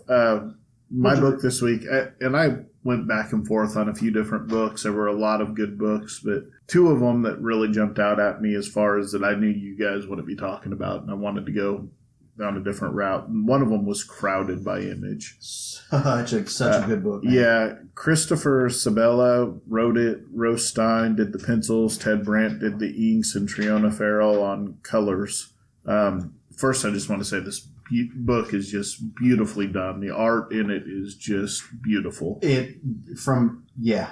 Yeah, I mean, they all just kind of nail it. So, get into the story a little bit. So, to me, this is you guys have seen Black Mirror. To me, this is a fucked up version of the Bryce Dallas Howard episode of Black Mirror, where you're getting your ratings on everything you do, and it affects your credit score, and it affects where you can rent, and all of these things. This is a world just down the future from where we live, where Uber and Lyft are a thing, but so is being able to crowdfund having somebody assassinated because they wronged you, and being able to hire somebody in an app that's very similar to Uber, but it's called Defend. And so this book starts off with this woman, Charlie. She goes into this diner and meets up with another character named Vita. And as soon as she walks in, somebody follows her in. Vita kills the person.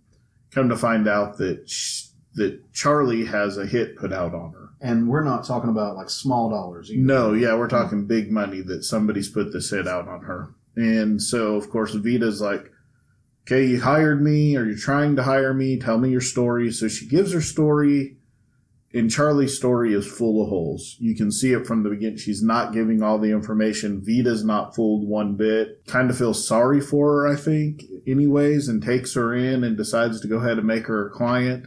Takes her back to her safe house, which everything about Vita is kind of outside of this new technology world. She lives in it, but apart from it, is the way I would put it. Her house is an older Victorian-style house. She drives an old car. Everybody else is driving brand new vehicles and living in fancy condo high-rises, and she's still living kind of old American style, I would say. They get to her house. They kind of still go over the stories. There's something on about a mass killing happening on the TV, and Charlie just kind of sneaks by and turns it off. And that's kind of your first hint that something, other than her not giving the full in-depth story, that something, she's not being honest with Vita completely. And so goes on, Vita hires her, or she hires Vita, Vita accepts it, and then at the end she acts like she's drunk, goes to bed, and she decides to make a phone call, which she was told specifically not to, and a bunch of assassins show up at the house, and that's kind of how it ended. To me, if you like Black Mirror at all, this fits right in that same kind of category, almost a darker but more fun version of Black Mirror, where everything in Black Mirror is like going to rip your heart out.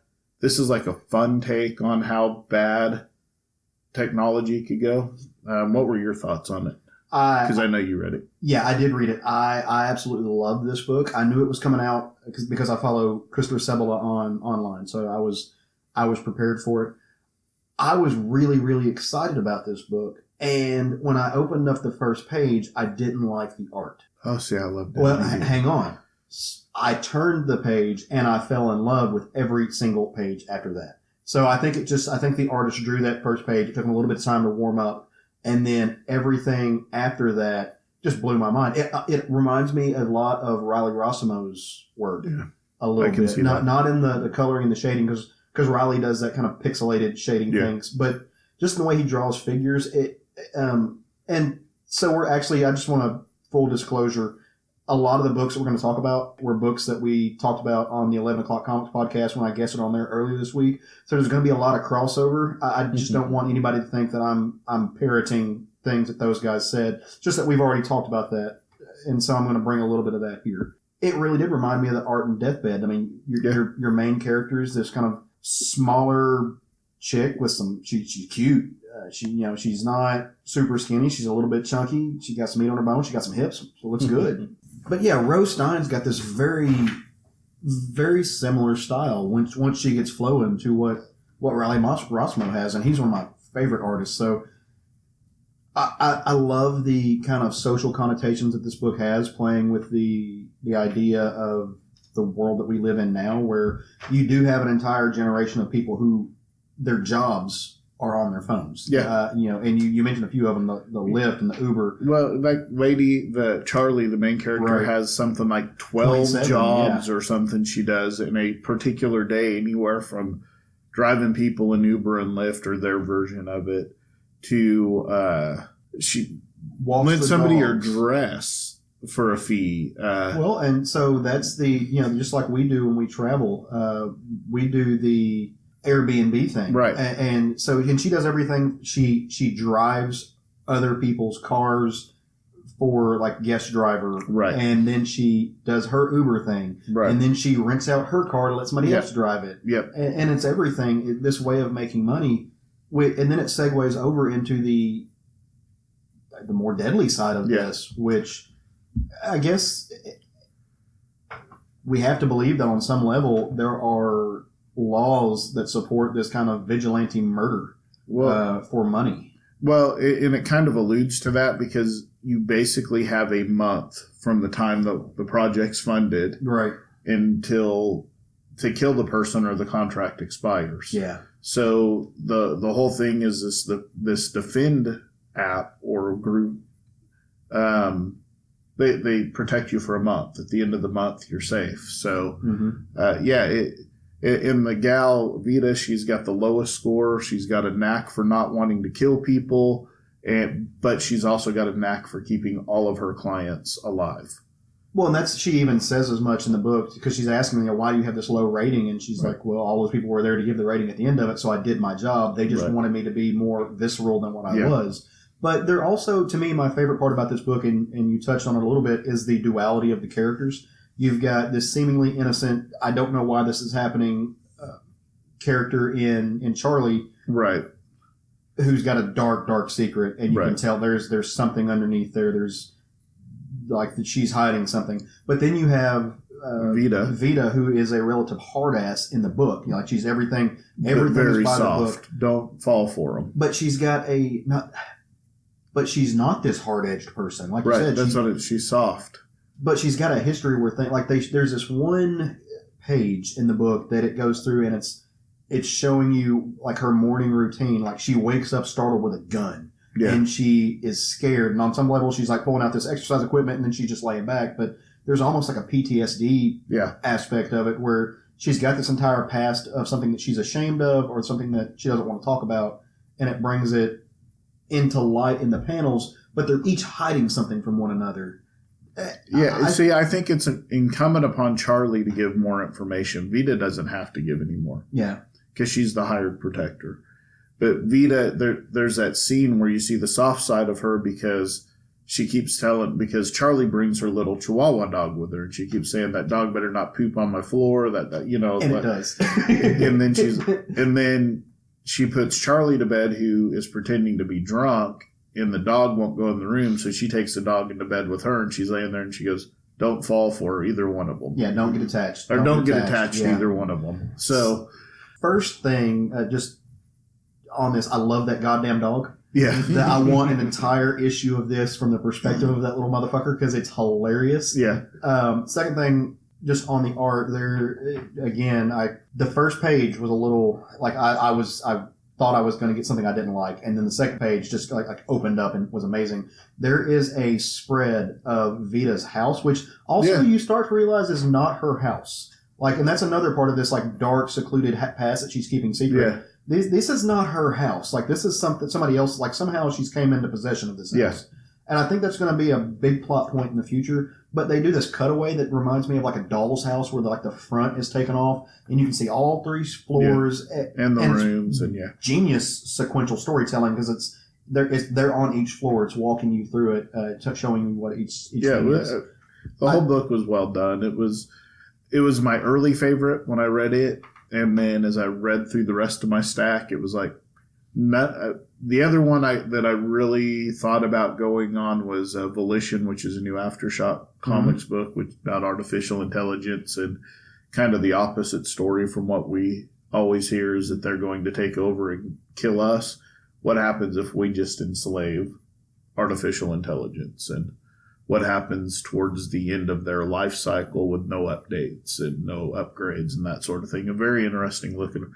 So those 2 books were the one, but overall this was the one that kind of grabbed me the most. And again, if you're into Black Mirror and you kind of want a lighter but darker side of Black Mirror, this is a good book for you. I think this is going to be Chris Sebela's first big hit. Yeah. Like, I really do. It's good. Sean, I think I need to bring you a copy because I think you're going to love this book. I've already seen the rating system story done in Amazing World of Gumball. Also true. Great episode. That's funny. Well, so let's jump over to Marvel for a little bit. There's a book that came out this week that I thoroughly enjoyed much more than I thought I was going to. And that book is Extermination #1. It's the next big X-Men epic. It's an event, I know, grown events, but hey, we talked about No Surrender earlier. Marvel's events have been on point lately. Everything from No Surrender to the Infinity War stuff that they're doing. I think they're on the right track with something, man. Well, one of the good things is their events haven't been line wide lately since Secret Wars. That's true. So I think that makes them more palatable for some people because you don't have to buy it for every book you're reading. You don't have to buy the crossover. So, for me, that makes it a little bit easier. Yeah, for sure. And that makes it easier to ignore an event if you're not into that. So, that's the other side of it. I'm not reading Infinity War, so because it's just not my bag, but I'm not missing out on anything. So you are. You just no, for sure. Okay, yeah. Let me rephrase that. It's not messing up my books. Yes, absolutely. But so Extermination #1 is written by Ed Brisson. It is drawn phenomenally by Pepe Larraz, and it's colored by Marte Gracia. So I just want to give you a little bit of a walk through the story. It's a famous X-Men trope. Like a lot of X-Men series start up with 20 years in the future. There's a character there shrouded in mystery and literally shrouded. And you see just dead X-Men everywhere. Obviously, some shit has gone down. Gives you just a taste of the fact that there's going to be some time hopping in this story. I know that turns a lot of people off because it's been done before, but it's kind of an X-Men trope. It's also kind of like what happens when they open up with a riot outside of a mutant facility and these angry bigots are chanting with their signs, which also happens. Speaking of Jordan D. White, he's drawn in here as a sign-wielding bigot. It's hilarious because he's the X-Men editor. Yeah, I'll show it to you here shortly. So they jump back from this 20-year decayed future where everything has gone wrong to modern times. And like I said, there's a riot going on, and there are these 2 small children that are, as far as I know, new characters. Now, we don't know their names, and neither do they. They've got amnesia. Their memories start now. They have been mind-wiped. They're terrified. They're in Chicago. And so all of a sudden, the X-Men Blue Team shows up to rescue these kids. Now, the X-Men Blue Team are the time-displaced X-Men, the young Jean Grey, young Iceman, young Cyclops, Beast. Young Beast, but also Bloodstorm, who is from another dimension, and young Angel.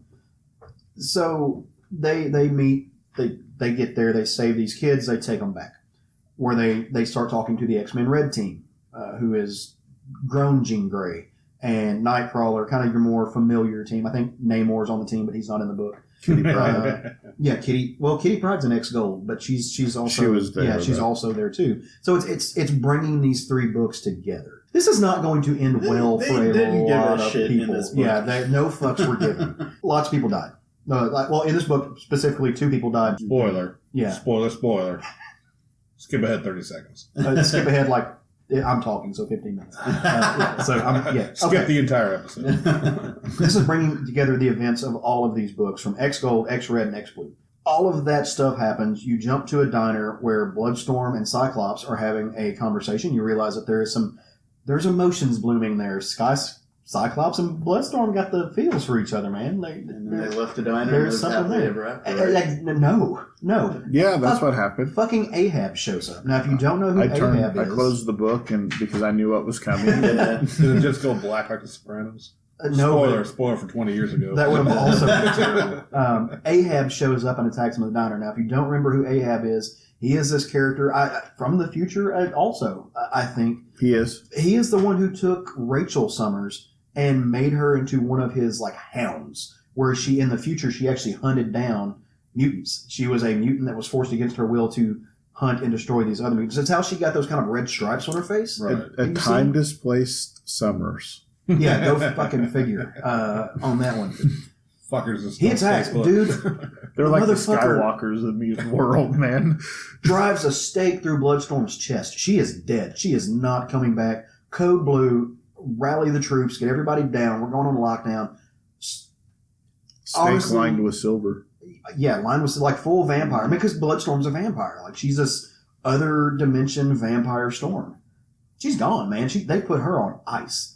And honestly, I should have seen that coming. I didn't. I should have, though. I didn't see it. Because she is the only one of those characters that's not a time-displaced member of the original X-Men.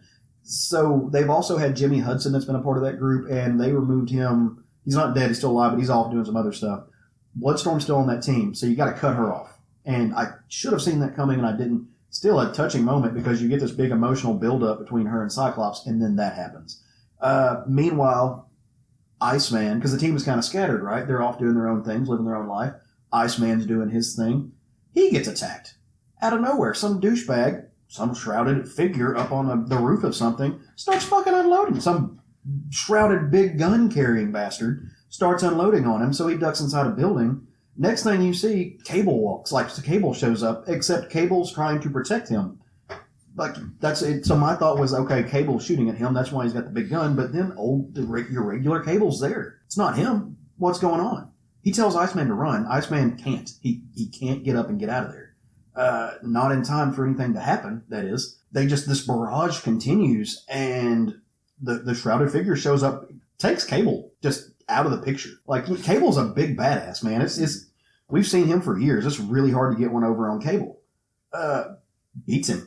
And then puts Iceman, doesn't kill Iceman, but tranks him, knocks him out cold. And like I said, this is that same shrouded figure from the first from the first page that you realized was in the future, saying, "Oh, time is fucked up. These bastards, they did it." Still, by the end of the story, you do find out who that figure is, but it's pretty insane little direction they're going on. I had a pretty good idea of who it was, but then after they did their thing, and then they said, was it Body Slide by One? Yep. That, I was like, oh, yep, I know exactly who this is. To quote that character from the book, should have seen it coming. Yeah. Right. Yeah, you read this too, if I'm not mistaken. I did. And one other little thing I'd like to point out is that when Cable is offed, Jean Grey is actually looking through his eyes from Cerebro. So I didn't come out and say it, but that was the... Well, you said he took him out. So. Well, right. You kind of implied it. So it's hard to beat around the bush without saying it. So not only does he kill Bloodstorm, but Cable, as we know it, is fucking dead. And who killed him? Fucking Cable.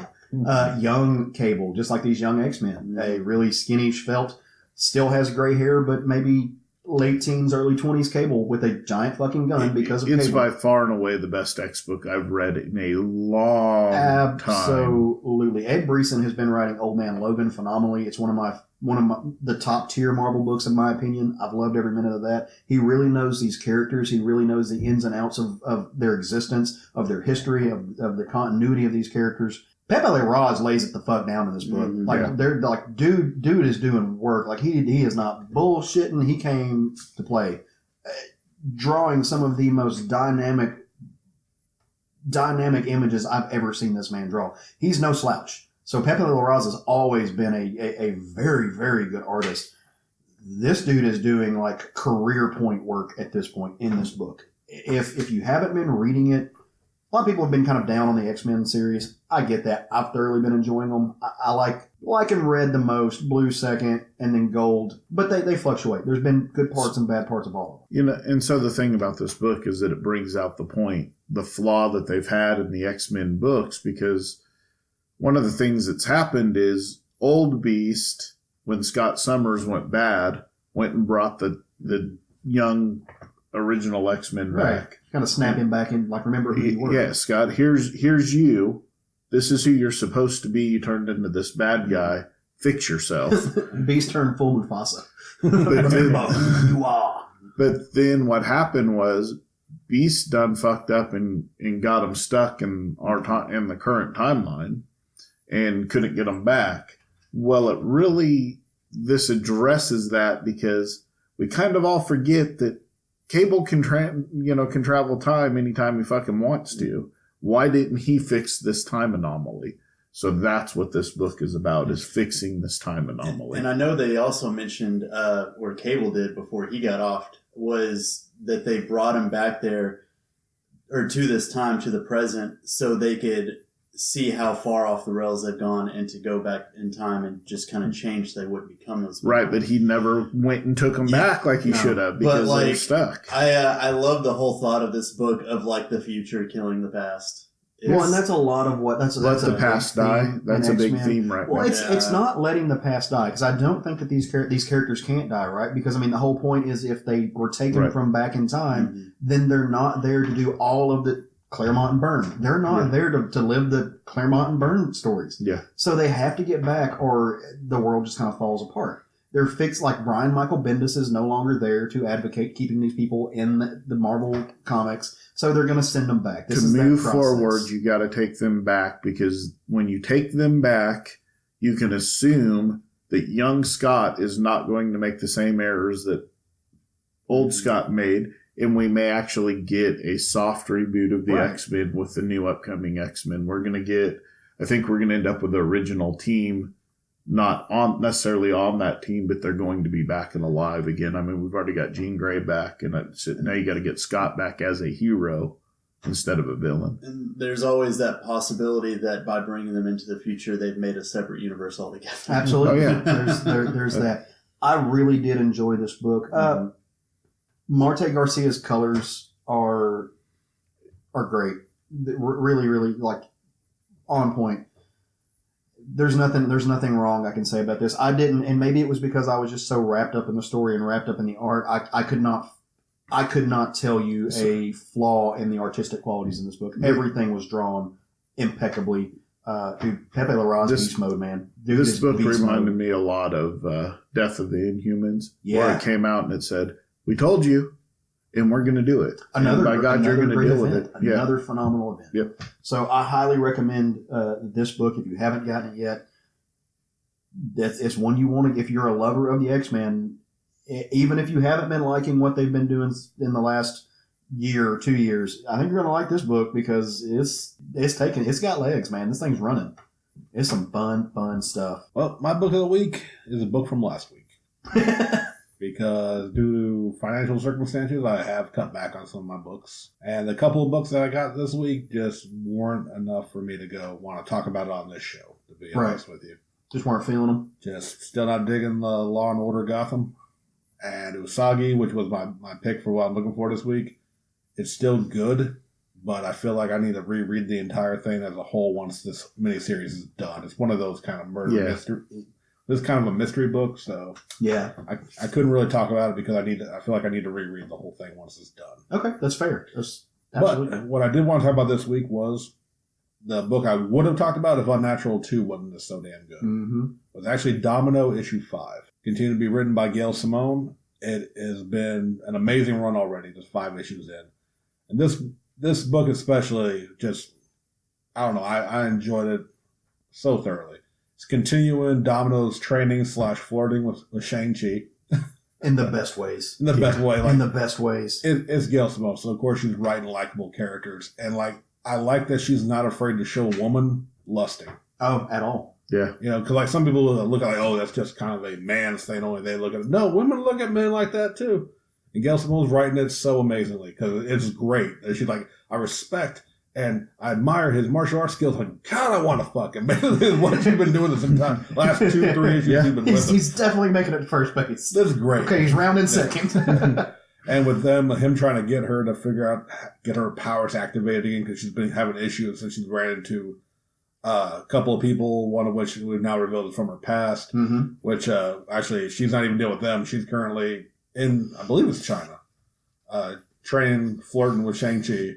And they went out on the date because she managed to do good in training. And then, of course, an entire room of his previous foes show up to fuck up their evening. Like they do. Like they do. Which led to this great action sequences and a great, just like, him getting Domino back into her groove. Yeah. Getting her luck power kicked in again, which is always a great descriptor of how she said, like, the rat crawling on my back. Mm-hmm. And just, like, a simple way of just, like, showing her, like, hey, go get me a drink. No, fix me a drink. And she just kind of realized she had to just not focus on what's going on and just let it come back natural. It was very cool. Very good, like, classic kung fu moment of forget your worries and focus. In this case, it was getting me, and he saw his enemies attacking her, and she just casually... Make me a sandwich, woman. Kind of, but, she'll get him a drink to loosen him up. She's trying to get in them draws. Which also, though, while that's happening, it cuts back to her friends, Diamondback and Outlaw, who are actually dealing with Topaz and Prototype. Topaz being the one that can negate power, which causes this whole issue to begin with Domino. And then you find out Prototype was a boy that was in the program where she got her power and her signature IDOT. The whole thing. It's been a phenomenal run already. There's 5 issues in. I'm a bad fan because I did not write down the artist. The art is great. Gail Simone writing, of course, is amazing. Colors are just fantastic. Damn good book. And like I said, last week's book was better than the 2 I read this week. It was a great book. I loved it. But again, I've loved this entire run. There hasn't been one bad issue in it, in my opinion. David Baldion is drawing that. Thank you. Just one for being a better person. That's you said it, and actually I went blank right when you said it. And so I started as soon as I pulled up Google, I was like, "Oh, it's David Baldion." Right. So amazing art. Yeah, I still stick it as a one of those series that I really wish I would have got on at the beginning and just didn't. There's just so many out there. Sometimes you have to pick and choose which ones. My life has been lacking in some Gail Simone lately. Well, I was going to say, Gail Simone is so witty. And that really comes through with this character because, you're already dealing with a character who's... Nina's very sarcastic. She's very sharp. Well, I think that Domino, in many ways, is the mutant version of Gail Simone. This is a natural fit. It really is. Yeah. And then you're talking about the art. David Baldion's just... Yeah, man, just kills it. Has a great line. Is very fluid. What I like about it's a very classic comic book style. Mm-hmm. It is. And also a little side note because I've kind of mentioned before how I don't like when the cover artist is different than the interiors. Mm-hmm. The interiors are so damn good, and the cover artist again. Someone else who I did not write down. I want a poster of every fucking cover they put out so far. Yeah, they've been great. Gorgeous. Yeah. And then there's that little dog.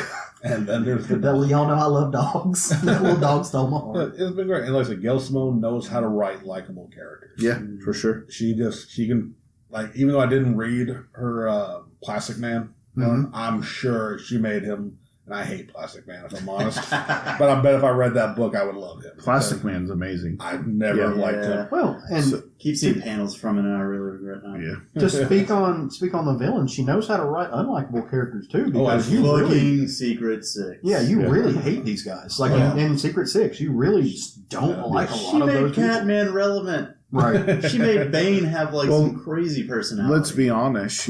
She's taken Shang-Chi and made him a mentor for Domino. Yeah. This is the first book I've ever read with him. I've known who he is because I was a Marvel fan. Deadly Hands of Kung Fu, man. First book I've ever read with him in it. Is my But favorite. he hasn't had a book in a long time that's been successful. And she could have pulled like Iron Man to be more relevant, or Iron something. Fist, or that's what I meant. Yeah. Iron Fist. Yeah. Sorry, that's who I meant. Like to keep it relevant to their cinematic thing. But she's like, fuck that. Shirtless Shang-Chi, then put him in a tux, and Domino wants to fuck. And God bless her. God bless her for it. God. I mean, for multiple. For multiple reasons. Because he is an amazing character. He is my favorite kung fu character in Marvel.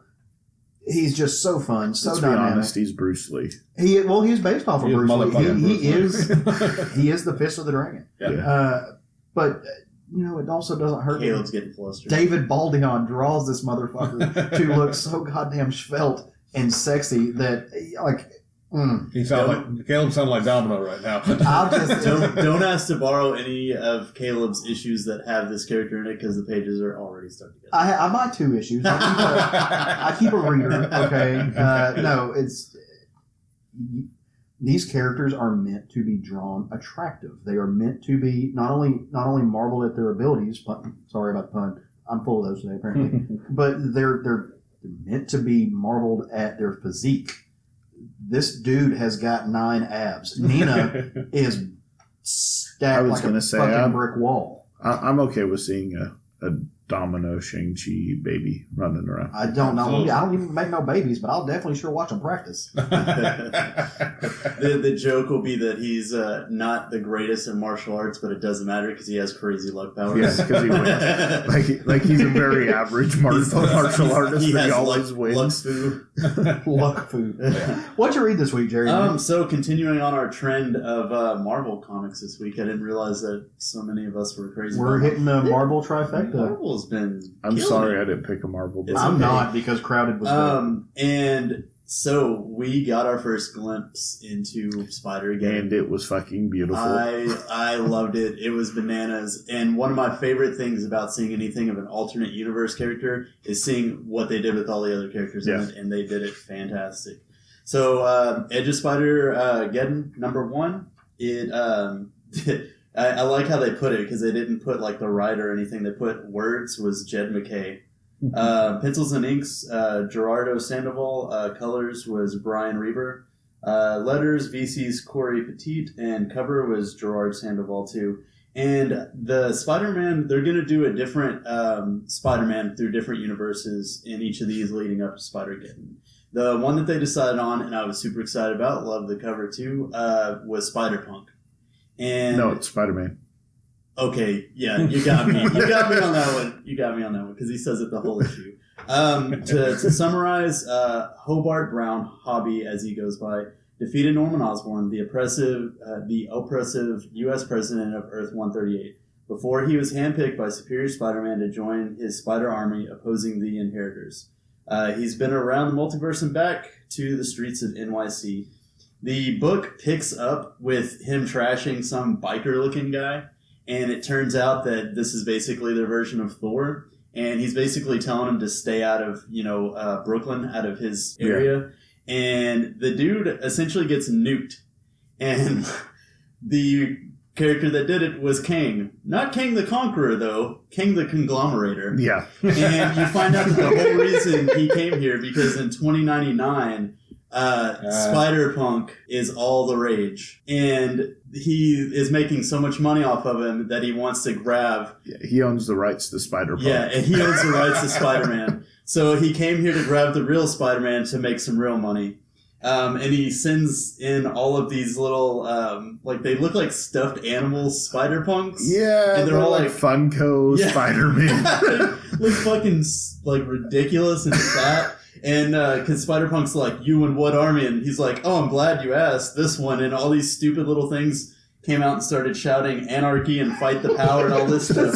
It's amazing. And this book was so much fun. This book is Jerry in a book form. It is. So he's fighting these people and they're struggling. And he's like talking about, to defeat me, you would even have to...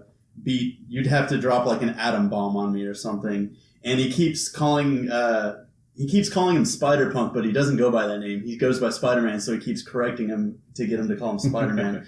So he goes to swing off, and he calls his friend Captain Anarchy.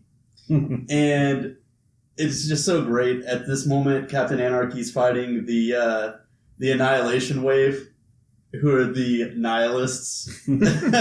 Oh my god! There's so much in this. There's so much in this book. They worship the Wipeout. Yeah. And he's calling him, and he's like, they're the Annihilation Waves. and they're all like dressed, and they came to just attack, and they all have instruments and shit that they're fighting him with. It's so good. And whenever he runs in, he's talking about having an army. So he essentially leads all these little plush spider punks into the Annihilation. What is happening in this book? It's insane, and I love it. But he's talking about he needs help, and he needs an atom bomb. And he's like, what are you talking about? He's like, you got the tape? And he's like, all right, he's just kind of like, he doesn't want to talk to us, but good luck. So he tosses him the tape that's labeled the Big Bad. And he swings away, and he runs into this guy named Robbie. And he's like, Robbie is not happy to see him. Like, I guess they had a falling out. He hands him this tape, and he's like, listen, we need your help, and some shit's going down. And he just basically says, I got no one else. And he's like, leaves him with the tape, and then swings back down to fight Kang the Conglomerate. Rami. So every time he says it, Sean's gonna laugh. Yes. So he puts the tape in, puts some headphones in, and then as this music's like firing up, his eyes, you see his shades come down, his eyes turn green, and he gets those green veins. Oh no! And we got fucking Punk Hulk with a goddamn mohawk and tats. I just want to say that the thing I love the most about this book is the fact that in this world, in order for the Hulk to Hulk out, he has to listen to angry punk rock music. It's brilliant. Like, and he essentially goes down and Loki's Kang the Conglomerate from Avengers 1 and just grabs him by the leg and is fucking tossing him all over the place.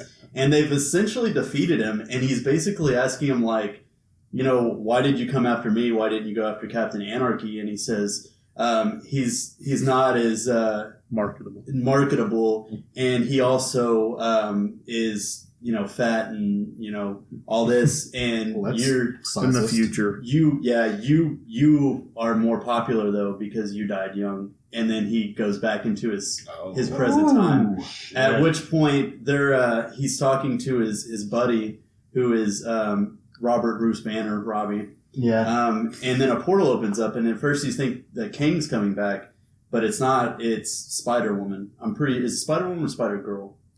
It didn't. I think he called her Spider-Girl. Yeah, I think it. So she's pretty much telling him that they need help, and you could die. And he's like, oh, that's fine. I just got news that I don't have a long life expectancy anyway, so whatever, I'm in.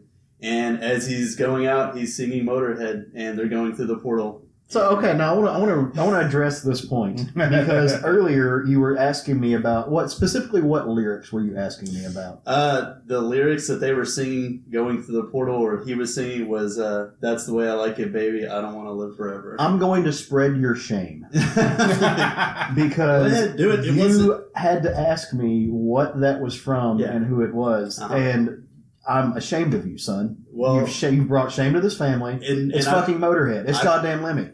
I pointed out that I wasn't into that type of music. That is not an excuse. And the time that I did hear that song was from Tony Hawk's Pro Skater, the video game. Still not an excuse. Sean, who's better, Lemmy or God? Trick question. Why is it a trick question? Lemmy is God. There you go. Jared. Jared. No. Lemmy can't even come fight you because he's gone now. Quick question. Yes. Jared. When is the Spider-Punk cosplay coming? I don't know. I will almost say I would Hulk cosplay the Punk Hulk. But there's so many great characters that they've already debuted. They've got a Wild West Spider-Man. They've got. I will cosplay the Captain Anarchy old fat version is what I will.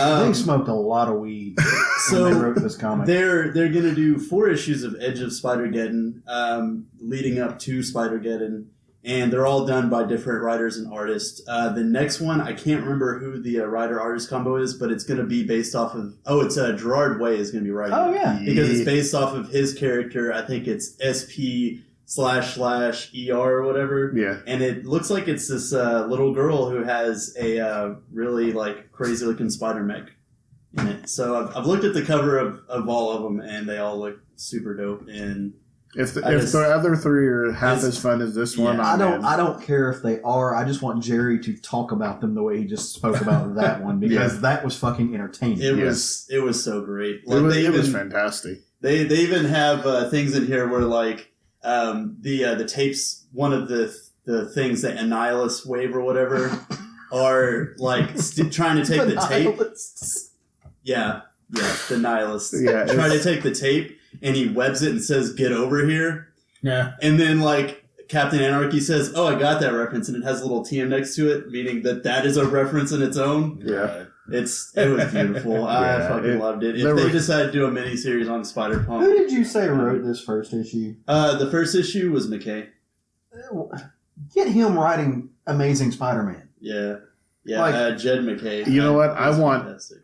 that book, right? I want Spider-Punk. Yeah. I want a Spider-Punk comic book, and I want it written by him, and I want that world. It's interesting when you think about it, though, because they've had a lot of really good, like,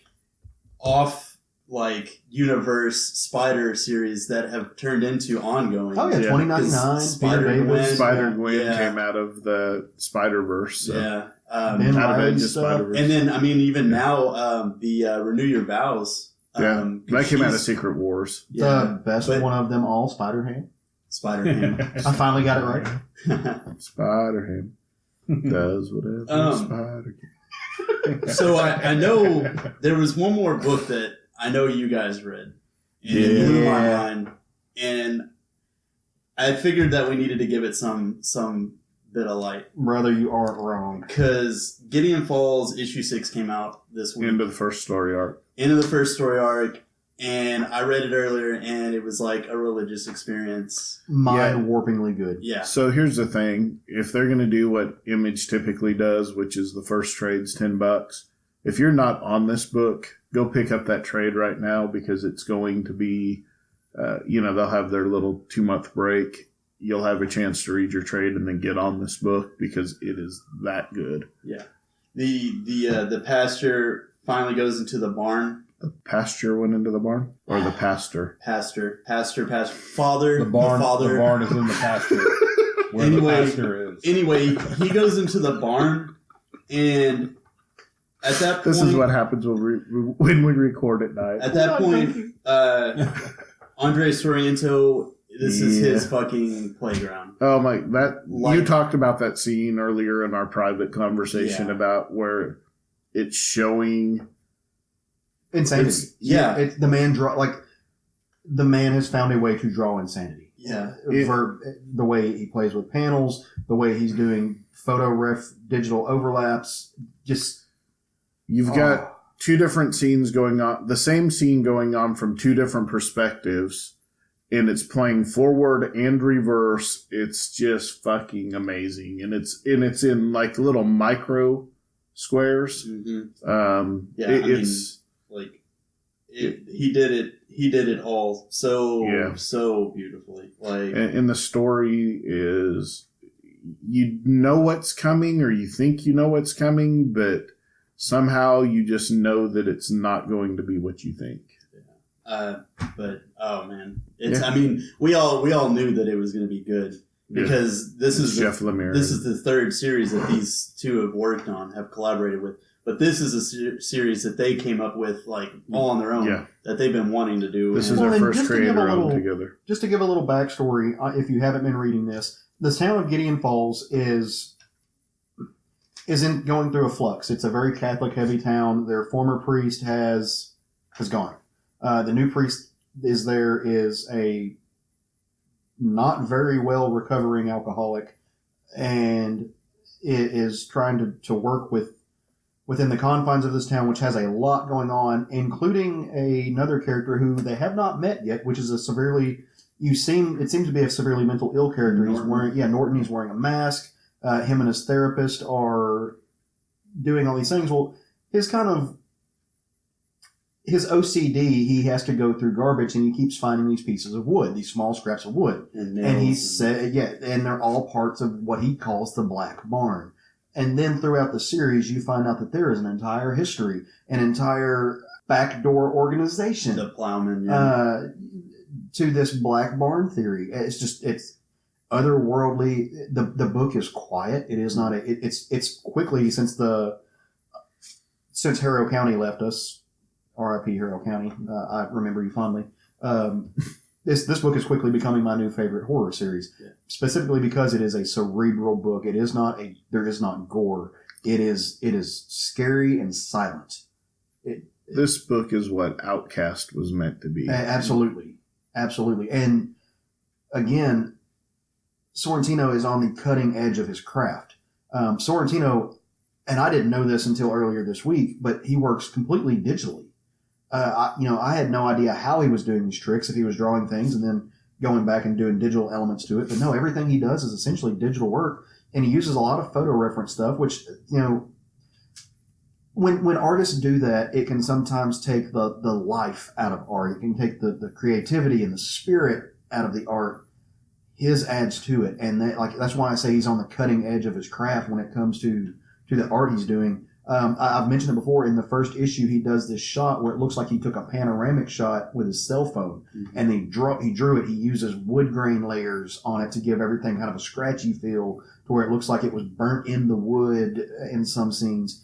It reminds me, I really wouldn't be surprised to find out that he studied the artwork of an artist that I've enjoyed in the past, but I know Craig doesn't care for.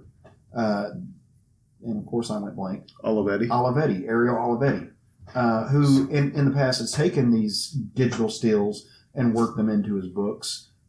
He takes that and goes like 5 steps further. Yeah, he's light years beyond. I mean, and I like Olivetti a lot better now than I used to. We were just talking about him the other day. But he is light years beyond what Olivetti is at this point. Olivetti was kind of at the cutting edge, the beginning of the digital art, and the way he did it kind of took me out of it. But full disclosure, I didn't love Sorrentino. I did not love Sorrentino at first, and when he was first on Green Arrow, because he was on there before Lemire, if I remember correctly. Mm-hmm. And then Lemire came. They did at the same time. Yeah, they started together. So I didn't love his art style at first. It was a little bit stylized for me for a superhero book. Mm-hmm. But I fell in love with it quickly. One of the things I really love about his work is he will take, let's say there's a fight scene, and sometimes you get lost in all of this fight. He'll blow up a section and make a bigger, and draw your attention to it, so you see that bigger picture, and have somebody's leg getting snapped or something. And he does so much with that zoom. And it really did his a good layout focus on Green Arrow, because a lot of times he would do that when he was shooting them in certain spots. Yeah. You would see so you can see how precise. he was. Well, and he took that same effect with him when he went over, when him and Lemire both went to Old Man Logan. Yeah. And in this particular book, he's still doing a lot of that. But like I said, this book is not a particularly violent book. Yeah. No, it's not. It is terrifying because of how slow it is. It is ominous. But it's not slow ominous in the way I would say that Outcast is. Right. It's not slow in that you're going to get 5 issues and then the 6th issue is going to have something happen. This has something happening in every issue. Mm-hmm. It's just not, it's more of a drama, a thriller than an action-packed book. And it has a very palpable vibe to it. Absolutely. When you're reading it. Absolutely. And I think it was the first or the second issue when they first showed the whole barn, and it's just red background, and then that just sitting there. And it looks like a child drew the barn. Yeah. And meant to look that way. Because it's almost like a kid is scratching out his horror dreams for the world to see. And it's because it's so ingrained in these townspeople's psyche. It's almost subliminal. to them, and it's wonderful. It really, really is. And the bishop is behind it somehow because he knows things about it. But I don't know if he's necessarily. He just knows that he needed to send him there. Right. That particular priest. Yeah. He's building layers on layers of story, which is what Lemire does. Exactly. He's a master. He's a master of his craft. And to be fair, I like this stuff that he does better than I like his superhero stuff. Yeah. Oh, by far. Well, no, I like his creator-owned superhero stuff a lot. So. Well, all right. Are we ready to? Are there any more honorable mentions that anyone else wants to throw out before we move on to? Sean wants to talk about Batman a little. Yeah. Courtroom drama could be very well written if you like courtroom drama by Tom King. No, honestly, we do want to talk about Batman. It's still going on with the case of Bruce Wayne being in the jury against himself, Mr. Freeze. While it's interesting, I guess on some levels, about Bruce interacting with these average citizens and their views of Batman, I get that. But I guess I'll probably enjoy this more when I reread it, when it's all out there, and because it's probably going to be a hell of an ending to this whole jury thing, knowing Tom King's going to set up something else. I guess this was for me, and I don't know if maybe the ending of the wedding tied more into Catwoman, because it certainly didn't tie into this, and I think that's what's bothering me, or that's kind of what not put me in the mood to be reading this. Because we just did that whole wedding build-up. We had amazing dialogue-driven issues. Well, and even Catwoman has let that lie. They're starting somewhere else. I think it's dealt them with trying it in the to, first issue. Yeah, I think it right now both of those books are them trying to deal with it. They're in denial. They're in that phase of. I don't think that's what's happening in Batman. No, I don't think it has anything to do with that. I think. Are you reading it? Yeah, I am. It's just I haven't read the newest issue because. To be fair, I'm also not digging this arc, and so it's on the bottom of my pull list. So what's happening in we have to trust Tom King? Oh, I do. What's happening right now is we are seeing a broken Bruce that no longer believes in Batman. Yeah. And that's what you're seeing. He's seeing that he failed as Batman, he failed as Bruce, he's broken right now. And that's what Tom King's trying to show us. Right. And I agree with you. It's a slow burn. Yeah, and it's not great. And it's probably going to conclude going to pay with off. Something amazing. But right now, as good as Tom King writes it, it's still courtroom drama. It's also just the superhero doubting himself is almost that same level of the team arguing before they become the team. We know Bruce Wayne's going to be Batman. It is, but I think that we've never seen Batman at this level of broken as far as his personal confidence. When his back got broken and the Frenchman took over. I'm not talking about physically. I get what you're saying. And so what I was going to say about Tom King's writing is I'm a big proponent of Tom King.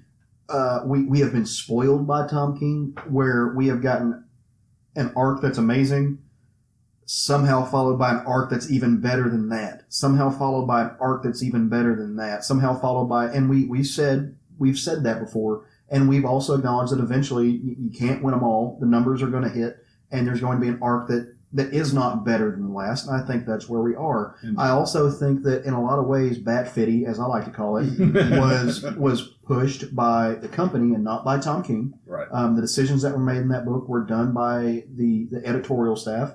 And that it took some of the wind out of Tom King's sails, having to let go of his creativity. And I think he's having to build back up to that. I think he's having to get his legs back underneath him because he had to step away from the story that he, I think, wanted to tell. And I think that Joel Jones wanted to tell.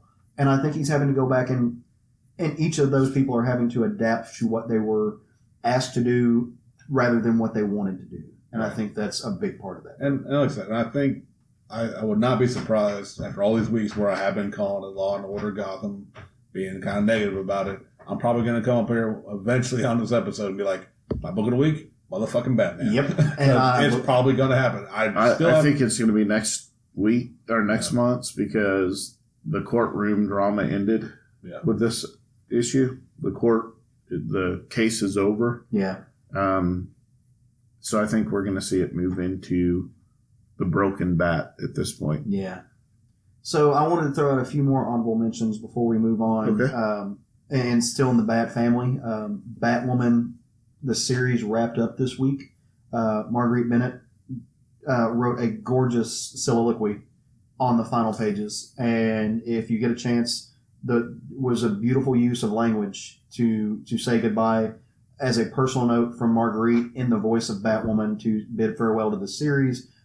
We have Batwoman's kind of figuring out her life. Renee Montoya's back in the picture. They're going to try to work things out. As far as queer representation goes, you can get no better than this book. In my opinion, it's phenomenal. I hope it does not stay off the shelves for long. And I'm pretty sure that character is going probably to detective. So I'm going to have to jump back on that book to follow her because she's my girl. But that was wonderful. And then also shout out to Thor this past week. If for nothing else, but because Thori the Murder Dog is amazing. Thori the Murder Dog is amazing. Between Thori the Murder Dog, Thanos giving the fucking snub to Hela, and it was fun. The scene where Thori is talking about, well, Thor's gone. Maybe I don't want to be a murder dog anymore. Maybe I want to be a regular dog and not have to kill all the time. So and then he's like, but he's a good dog. Thori's a good dog. And if the Thunderbringer is still alive, I must protect the Thunderbringer and murder for him. It's so fantastic. I love that goddamn dog. I just want comics with dogs. What if Thori doesn't want to be a murderer anymore? but he does. But that's what's in his heart. Another one of mine that I actually had, Weatherman 3 came out. Yeah, that was good too. Weatherman's been so much fun. I'm not on that series. I need to go back and read it. The art has been fantastic. Because of your love for dogs, I wouldn't recommend it to you. Okay, never mind. Yeah, I forgot about that. They got a little messed up on that. They John Wick him. Yeah. I you know what? The guys from Lone Box Podcast spoke about it, and I think that's where I heard of it. But where they are with that series is essentially the Weatherman's the big, He's the big honcho. bad. Well, you find out he's like super popular, and then you find out later on that he was this mad scientist that made 1 million people die with a bad weather or like some. Yeah, because they're on Mars and he the fucked up weather. Earth. And apparently he erased his mind and turned him into this nice weatherman guy. So in order to make him pay for his crimes, they're trying to travel to go get a device that'll bring that side out of him so they can convict him and shit. All right. It's fucking wild. Yeah. I love it. Well, let's get ahead of ourselves a little bit here, guys. I'm going to kick us off. I'm going to get ahead of myself by telling you to pick up next week Punisher Volume 11, Number 1, written by Matthew Rosenberg, drawn by Seisman Kudaransky. You can take the Punisher out of the War Machine, but you can't take the War Machine out of the Punisher. And that's essentially where they're going with it. All right. Old Man Hawkeye number 8 comes out next week, along with a lot of other stuff. They have a curse word swimsuit special, which intrigued me, and I was like, what? I can't wait to see Margaret in a swimsuit. I haven't been reading that, but I saw that, and I'm like, I might pick that up. Dude, Ryan Brown's art is amazing. You should definitely read it. Well, you know who Ryan Brown is, right? God hates astronauts. Oh, shit. All right. Yeah. Need to jump on that. Well, I'm looking forward to Avengers number 6. Man, we were just marveling this motherfucker out. The final host concludes. Like this is they are ending. This is the end of the Dark Celestials arc. Yeah. So as they're putting a battle unlike any the Avengers have ever experienced, a battle a million years in the making, the new team of heavy hitters assembles at last. But will the young and experienced Ghost Rider prove to be the most important and powerful member of all? No. Maybe. No. the way that last issue ended, though, heavy hitters indeed. Dude, it was amazing. And I've been enjoying the shit out of this thing. Like, great Avengers run, man. I'm glad I got back on it. I'm glad you did, too. So I'm glad you guys all picked Marvel, and I'm not going to again. I wrote down 2 books this week because I really expected Caleb to pick mine, and I knew I was going to go after him. But Cold Spots by Colin Bunn and I had it written down. Mark Torres for Image Comics, psychological horror book from Colin Bunn. Nothing else really needs to be said. That was actually going to be my book, but then the Marvel Knight stuff earlier from the news section got me really nostalgic for Marvel Knight stuff, and then I saw that the Punisher number 1 is coming out. So that was it. Well, guys, are we ready to bring this thing home? Yes, sir. All right, let's do it. Guys out there, guys, girls, gender nonconforming people. We are so glad that you have joined us yet again for another episode of the Southern Fried Geekery podcast. We really hope you have enjoyed what you heard. If you have, you can go on iTunes and leave us a review. Leave us a little rating. Tell us what we're doing right. Hell, tell us what we're doing wrong. We like to learn. Join us on our social media sites. We're at SFG Podcast on Twitter, on Instagram as well. You can use our hashtag Southern Fried Fam. It links us to what you're posting. Let's make that trend. Yeah, we should make that trend. That would be dope. But it also lets us know what you're interested in. So it's a lot of fun. Come to our Facebook page. We put each episode out on YouTube. So if you like it, you can share it, which we would greatly appreciate. We are coming soon to a convention near you. We are going to be we are actually, thanks to the benevolence of Craig, we are actually a sponsor of Comic Conway, which is coming up at the end of the beginning of November. And we'll have more information about. We will have a table set up there. Yeah. So come see us. Come visit with us, and hopefully we'll get to host a few panels or something like that. We don't know yet, but we're really excited. It's our first time tabling as Southern Fried Geekery. So I know Sean's going to have some of his wares. I'm hoping to have some of my beat art pieces done for that, as well as I'll be doing commission sketches up there. So come out and get a mediocre drawing from me. Really excited. If you see us and you're a fan, walk up and say hi. We would love to meet you. Love to talk to you. We really would. So I guess that's kind of it, guys. That's we're moving on to episode 34. So instead of our usual outro music, we figured let's play some Aretha this week. So go for it. Love some comics. Here's Aretha. Woo!